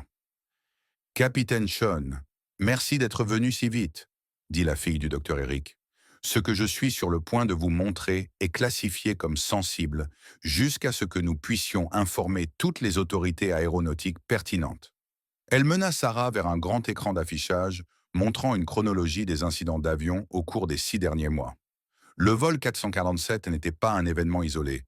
Nous avons identifié 17 autres incidents impliquant des défaillances du système anti-givrage des moteurs dans des conditions météorologiques similaires au-dessus de l'Atlantique Nord. La plupart d'entre eux ont été gérés avec succès par les équipages, mais 3 ont entraîné des atterrissages d'urgence et un... Elle s'arrêta gravement. Un a entraîné un crash avec perte totale de vie. Sarah sentit le sang quitter son visage. Quand ce crash a-t-il eu lieu? Il y a 2 mois. Vol Air Europa 891, Madrid-Boston. L'avion a rencontré des conditions de givrage sévères similaires à ce que vous avez vécu. L'équipage a perdu les 2 moteurs et a tenté un atterrissage d'urgence au Groenland, mais n'a pas atteint la piste. L'écran d'enquête montrait des photographies d'épaves dispersées sur un paysage enneigé. Sarah reconnut le type d'avion. Un autre Boeing 777, configuré presque de manière identique à celui qu'elle avait piloté. 163 personnes sont mortes, a poursuivi la fille du docteur Eric d'une voix calme. L'enquête est en cours, mais les conclusions préliminaires suggèrent une panne de moteur due à l'ingestion de glace, suivie d'une perte de contrôle lors de l'approche sur un seul moteur par mauvais temps. Sarah eut du mal à traiter cette information. Le scénario était terrifiant de similitude avec ce qu'ils avaient vécu, mais avec une issue catastrophique au lieu de leur atterrissage d'urgence réussi. Pourquoi ce schéma n'a-t-il pas été reconnu plus tôt demanda-t-elle. Les incidents étaient répartis dans différents pays et agences d'enquête. Air Europa était enquêté par les autorités espagnoles. D'autres incidents étaient gérés par des équipes américaines, canadiennes et britanniques. Personne ne regardait la situation dans son ensemble jusqu'à ce que votre urgence nous incite à rechercher des événements similaires. La fille du docteur Eric expliqua que l'enquête était maintenant devenue internationale, avec des équipes de Boeing, de la FAA, de l'AESA et de multiples autorités aéronautiques nationales, travaillant pour comprendre ce qui semblait être un problème systématique. Capitaine Shun, votre gestion réussie de l'urgence est maintenant une preuve critique. Vous êtes le seul équipage à avoir géré ce mode de défaillance spécifique et à avoir vécu pour fournir un témoignage détaillé sur le comportement de l'avion et votre processus de prise de décision. Le poids de cette responsabilité était accablant. Sarah réalisa que son expérience n'était pas seulement une histoire d'urgence personnelle. C'était potentiellement une donnée cruciale pour prévenir de futures tragédies. De quoi avez-vous besoin de moi? De tout. Nous devons comprendre exactement comment vous avez géré la panne du moteur, comment vous avez pris des décisions concernant les réglages de puissance, comment vous avez coordonné avec le premier officier Mitchell, comment vous avez géré la situation des passagers. Chaque détail pourrait faire la différence entre la survie ou non d'autres équipages. Sarah passa les 4 heures suivantes à fournir le témoignage le plus détaillé de sa carrière, décrivant chaque instant de l'urgence avec la précision qui vient du fait de savoir que des vies pourraient dépendre de l'exactitude de ses souvenirs. L'équipe d'enquête enregistra ses explications sur les techniques de gestion de la puissance, les procédures de coordination d'équipage et l'arbre de décision qu'elle avait utilisé face à de multiples défaillances du système. Ils étaient particulièrement intéressés par son choix de réduire la puissance du moteur lorsque les températures grimpaient, une décision qui avait apparemment empêché la défaillance catastrophique qui avait condamné le vol 891. Capitaine Shun, a déclaré le docteur Sarah Martinez, une spécialiste des facteurs humains de la FAA.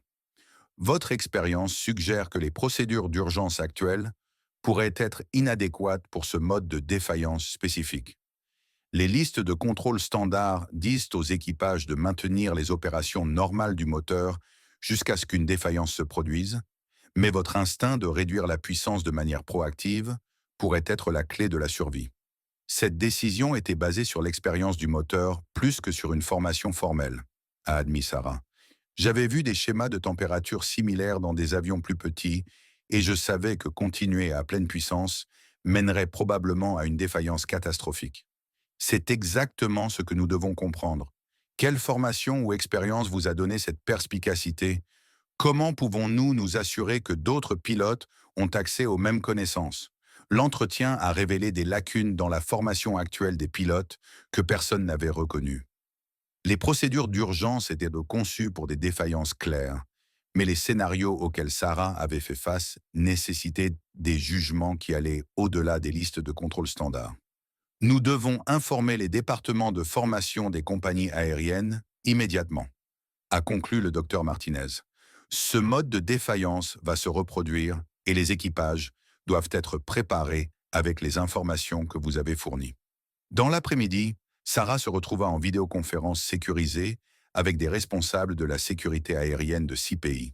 La réunion était classée comme urgente et sensible, avec des protocoles stricts sur le partage d'informations. Capitaine Shun, a déclaré Patricia Williams, administratrice de la FAA depuis Washington. Votre urgence a révélé ce qui semble être un problème de sécurité important affectant l'aviation internationale. Nous avons besoin de votre aide pour élaborer des recommandations de sécurité immédiates. L'ampleur du problème devenait claire. La flotte de Boeing 777 comprenait plus de 1600 avions exploités par des compagnies aériennes dans le monde entier. S'il y avait une vulnérabilité systémique aux conditions de givrage sévères, le potentiel d'accidents supplémentaires était énorme. Quel est le calendrier pour résoudre ce problème? a demandé Sarah.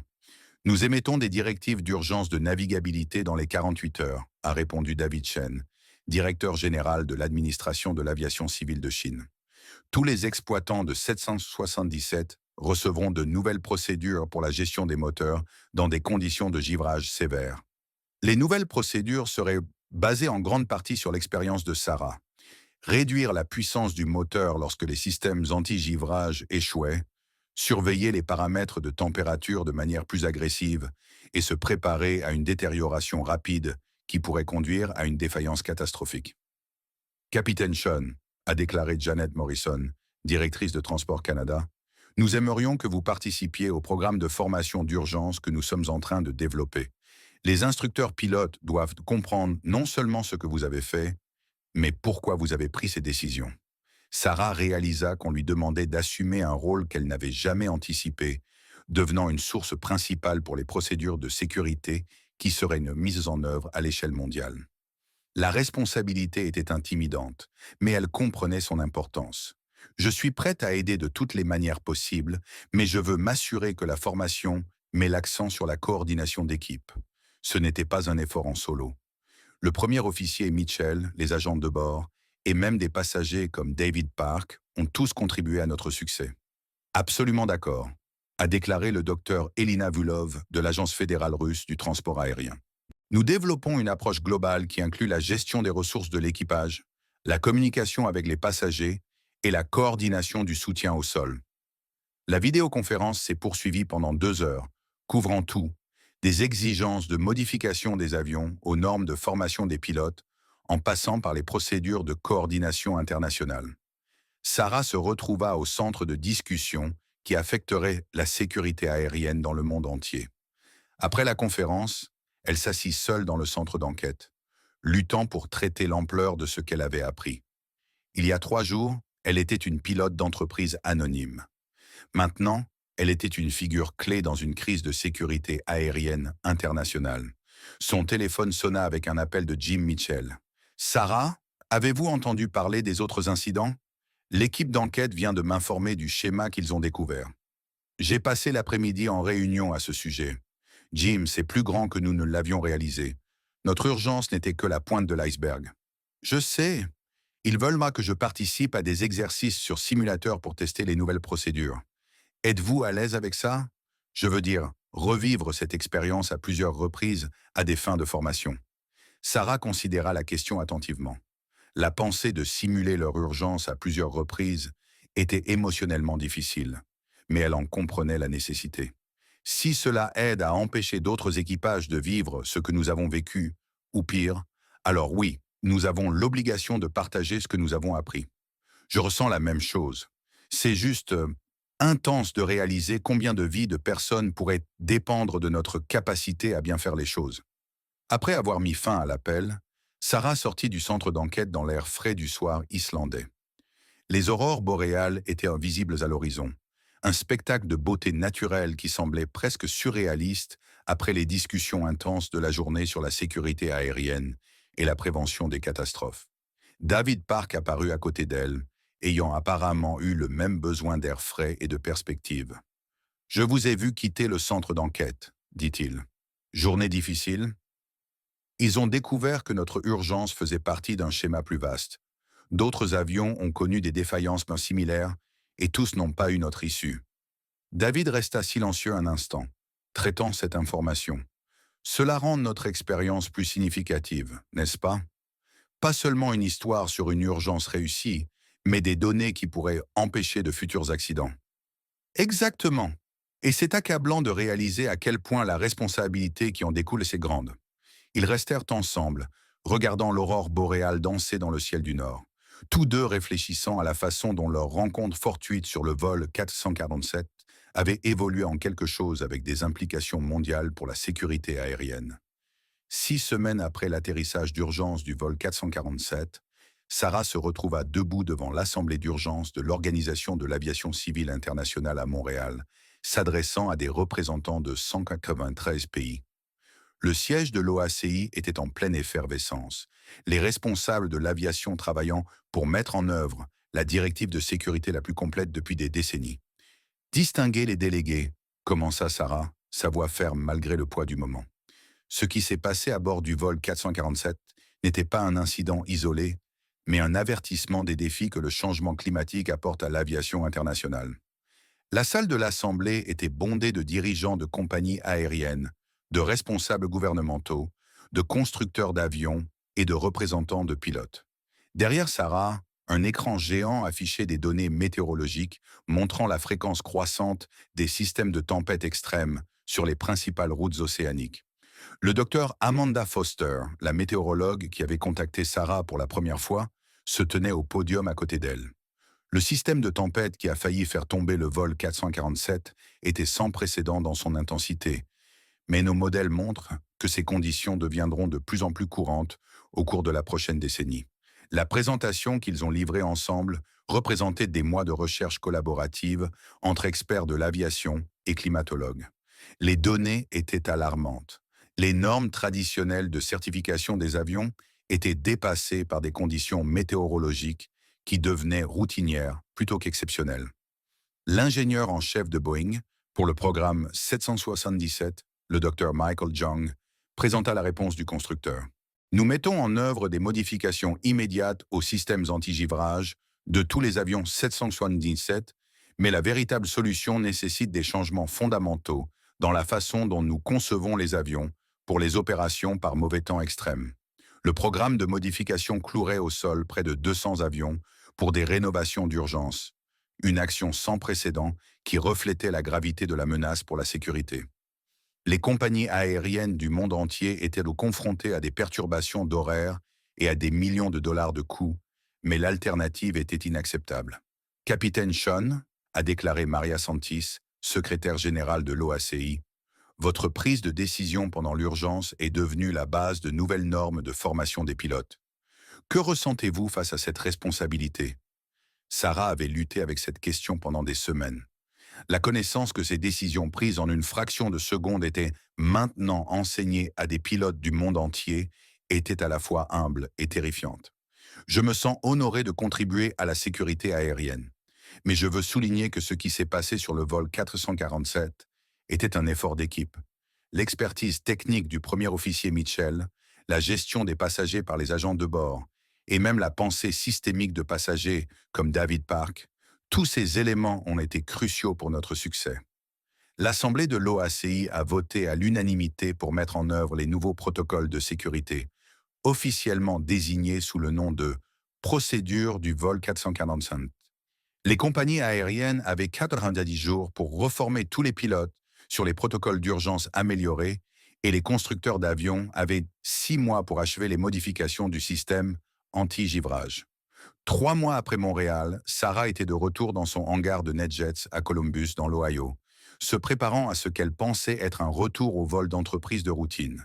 Mais la normalité s'est avérée insaisissable lorsque son téléphone a sonné avec un appel du capitaine Rodriguez. « Sarah, je ne peux pas vous remercier assez pour ce que vous avez fait cette nuit-là. » Sa voix était forte, bien qu'elle puisse entendre l'émotion sous son ton professionnel. Les médecins disent que je suis autorisé à reprendre le vol, et je voulais que vous sachiez que mon premier vol de retour sera avec Océanic. Ils m'ont demandé d'aider à mettre en œuvre les nouveaux protocoles de formation. La récupération du capitaine Rodriguez avait été remarquable, mais Sarah savait que l'impact psychologique de son urgence cardiaque pendant la crise avait été profond. De nombreux pilotes avaient du mal à reprendre le vol après des incidents médicaux, surtout ceux qui se produisaient pendant des urgences. « Comment vous sentez-vous à l'idée de retourner dans le cockpit ?» demanda-t-elle. « Nerveux, honnêtement. Mais le cardiologue dit que mon cœur est en fait plus fort maintenant qu'avant l'attaque, grâce au traitement et au changement de mode de vie.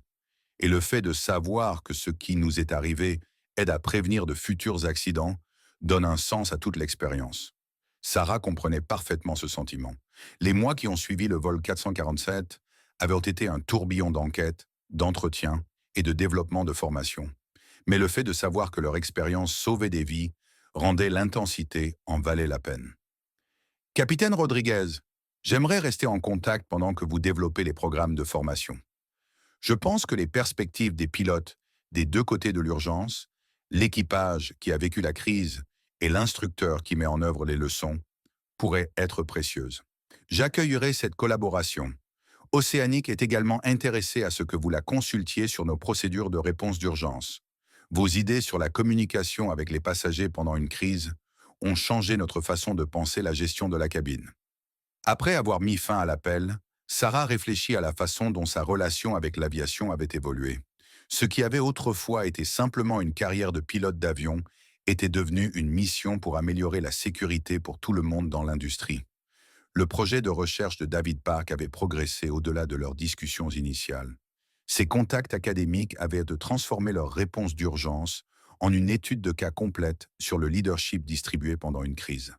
La recherche était appliquée non seulement dans l'aviation, mais aussi dans la médecine d'urgence, les opérations de centrales nucléaires et la planification de la réponse aux catastrophes. Sarah, lui avait dit David lors de leur dernier appel vidéo, ce que nous avons appris sur les équipes improvisées et les réseaux d'expertise révolutionnent la façon dont les organisations se préparent aux urgences inattendues. Le vol 447 est étudié dans les écoles de commerce, les académies militaires et les programmes de gestion de crise dans le monde entier. Les implications plus larges de leur expérience continuaient de surprendre Sarah. Elle avait reçu des invitations à prendre la parole lors de conférences sur des sujets allant de l'adaptation climatique à la psychologie du leadership, des domaines qu'elle n'aurait jamais imaginé croiser avec sa carrière de pilote. 8 mois après l'urgence, Sarah pilotait un vol charter de routine de New York à Miami, lorsque sa formation aux nouvelles procédures du vol 447 prouva sa valeur de manière inattendue.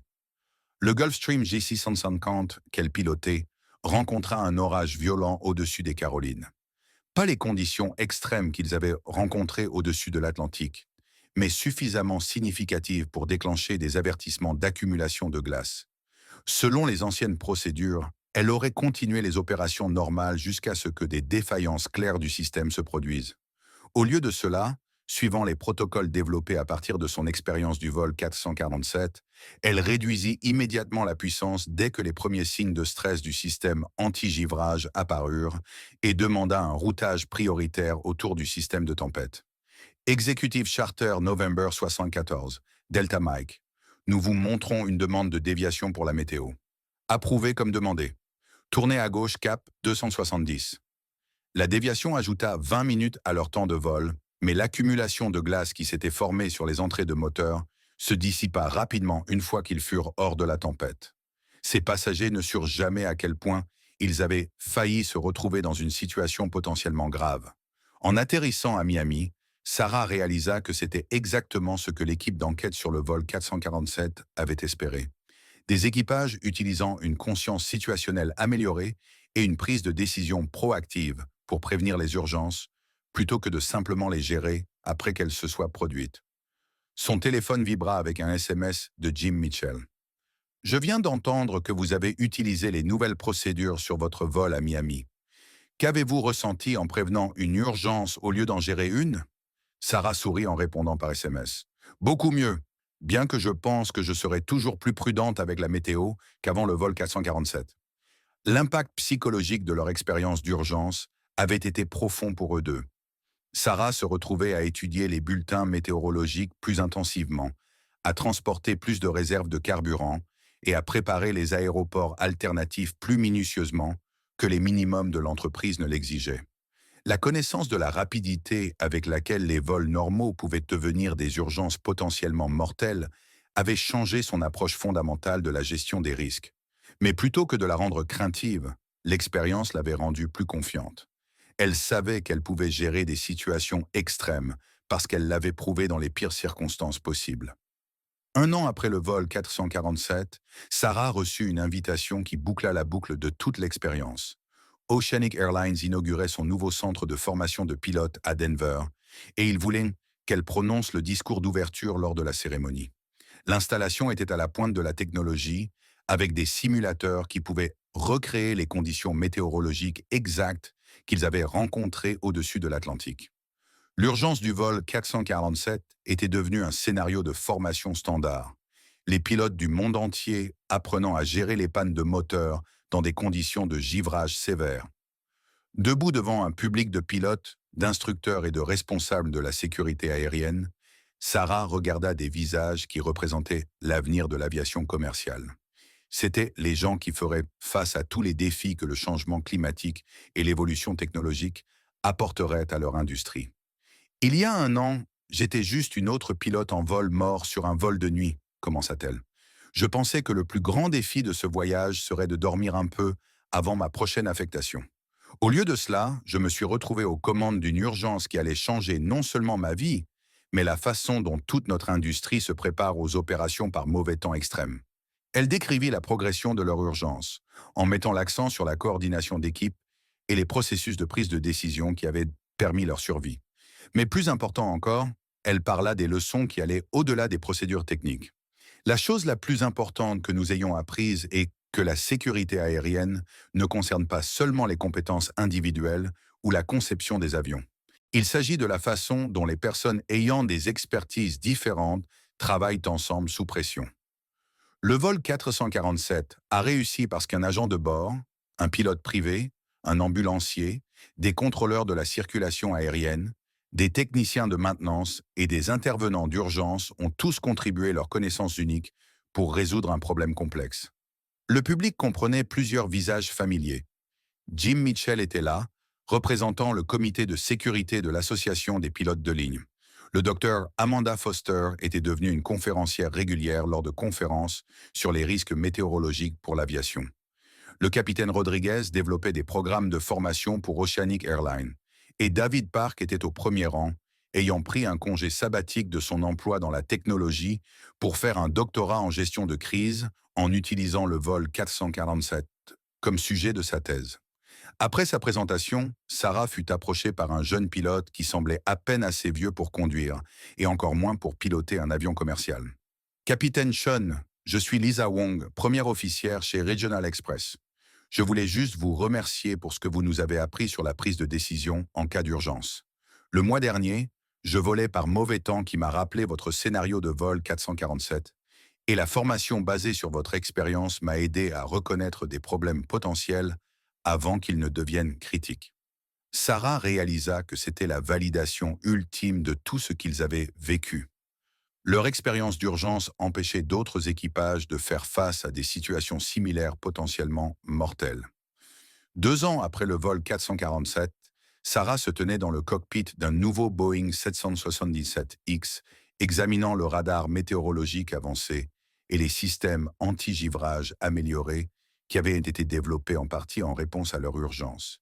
L'avion représentait la prochaine génération de la technologie aéronautique, conçue pour gérer les conditions météorologiques extrêmes qui devenaient de plus en plus courantes. Elle ne volait plus pour NetJet. Les mois d'enquête, de développement de formation et de consultation en sécurité avaient conduit à une offre qu'elle ne pouvait refuser. Pilote en chef pour l'innovation en matière de sécurité chez un grand constructeur d'avions, responsable du développement des procédures et des programmes de formation d'urgence pour les nouvelles conceptions d'avions. Son premier grand projet était de concevoir une formation de pilotes pour des avions qui rencontreraient régulièrement des conditions météorologiques au-delà des normes de certification actuelles. Le changement climatique obligeait l'aviation à évoluer rapidement et son expérience en gestion d'urgence extrême était cruciale pour cette évolution. Sarah a déclaré le docteur Alina Morrison, sa partenaire de recherche sur le projet d'adaptation climatique. Les derniers modèles météorologiques montrent que les conditions de type vol 447 seront routinières au-dessus de l'Atlantique Nord d'ici 10 ans. Êtes-vous confiante que l'industrie est préparée à cette réalité? C'était une question qui tenait Sarah éveillée la nuit. Les modifications et les programmes de formation développés après le vol 445 étaient des étapes importantes, mais c'était des mesures réactives. L'industrie aéronautique devait repenser fondamentalement la façon dont les avions étaient conçus et exploités pour un monde où les conditions météorologiques extrêmes seraient normales plutôt qu'exceptionnelles. Je pense que nous faisons des progrès, a répondu Sarah. Mais nous devons accélérer le rythme du changement. Chaque mois que nous tardons à mettre en œuvre des capacités de gestion de la météo plus robustes, nous risquons qu'un autre équipage soit confronté à ce que nous avons vécu, ou pire.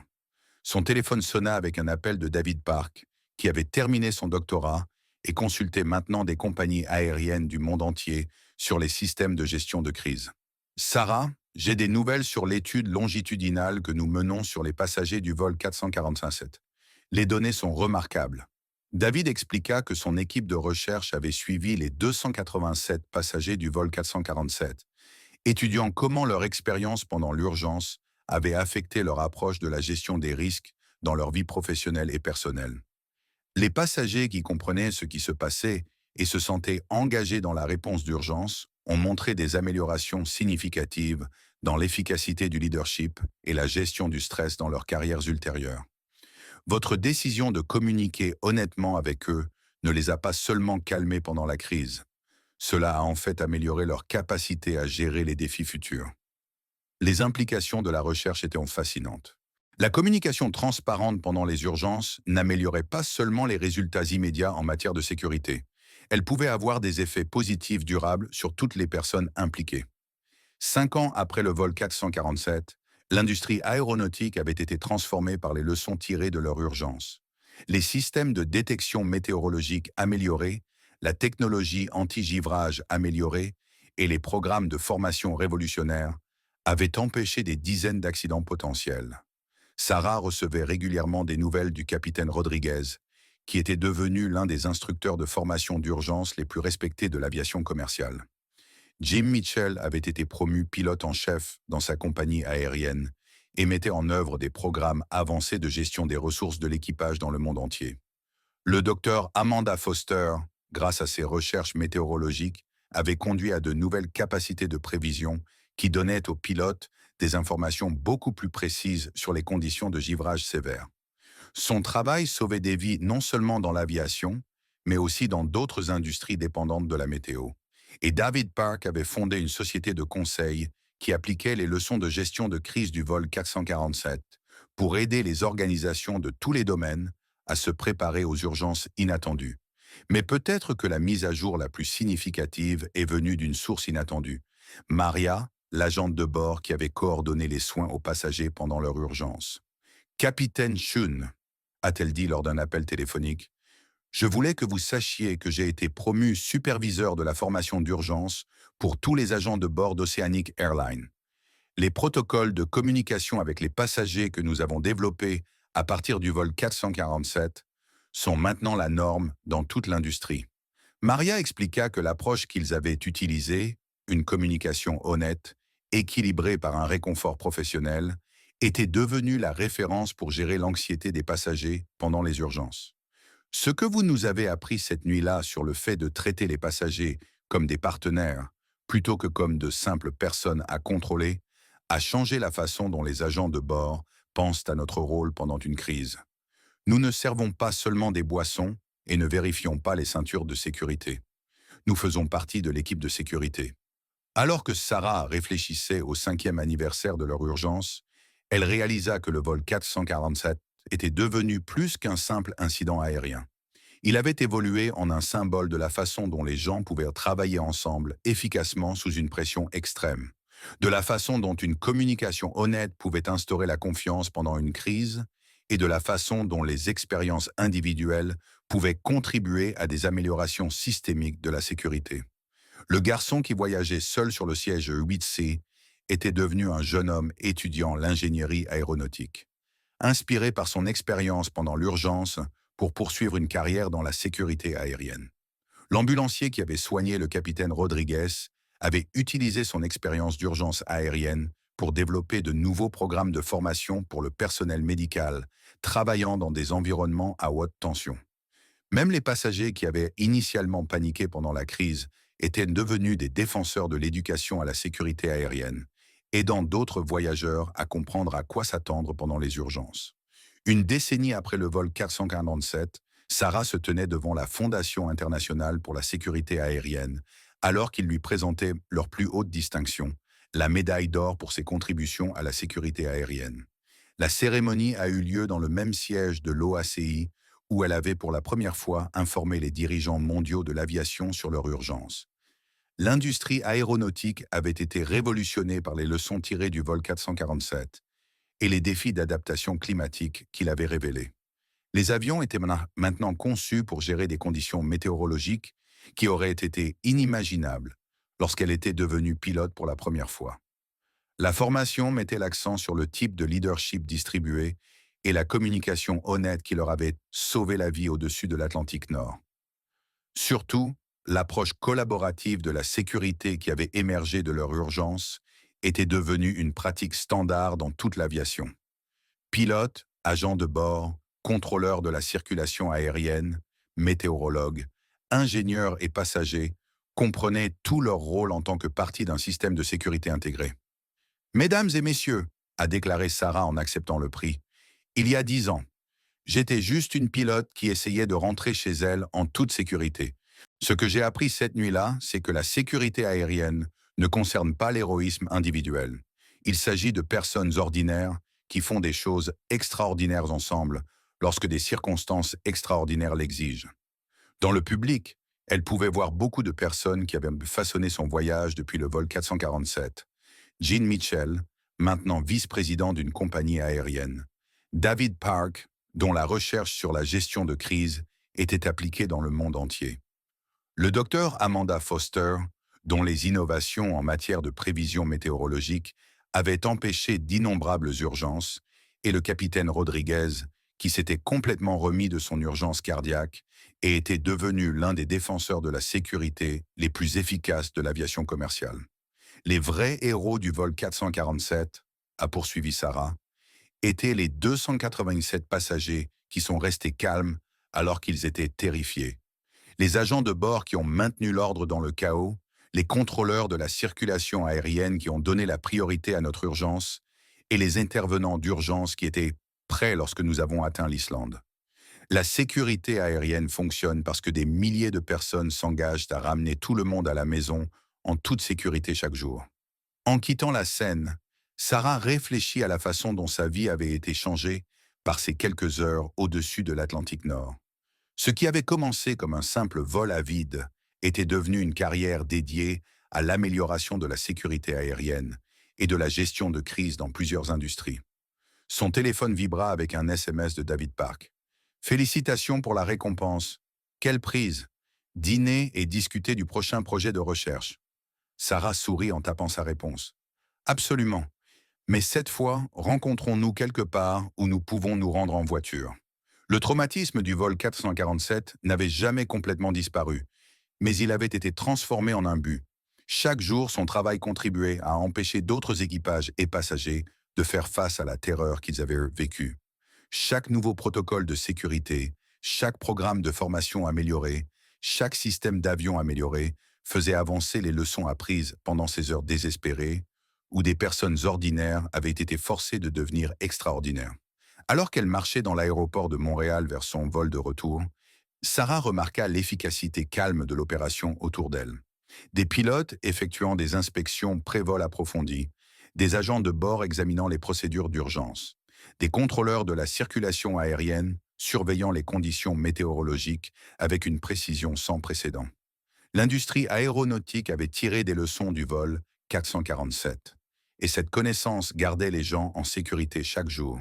Cela, plus que toute récompense ou reconnaissance, était le véritable héritage de leur urgence. La confiance tranquille qui venait de savoir que leur expérience avait rendu le vol plus sûr pour tout le monde.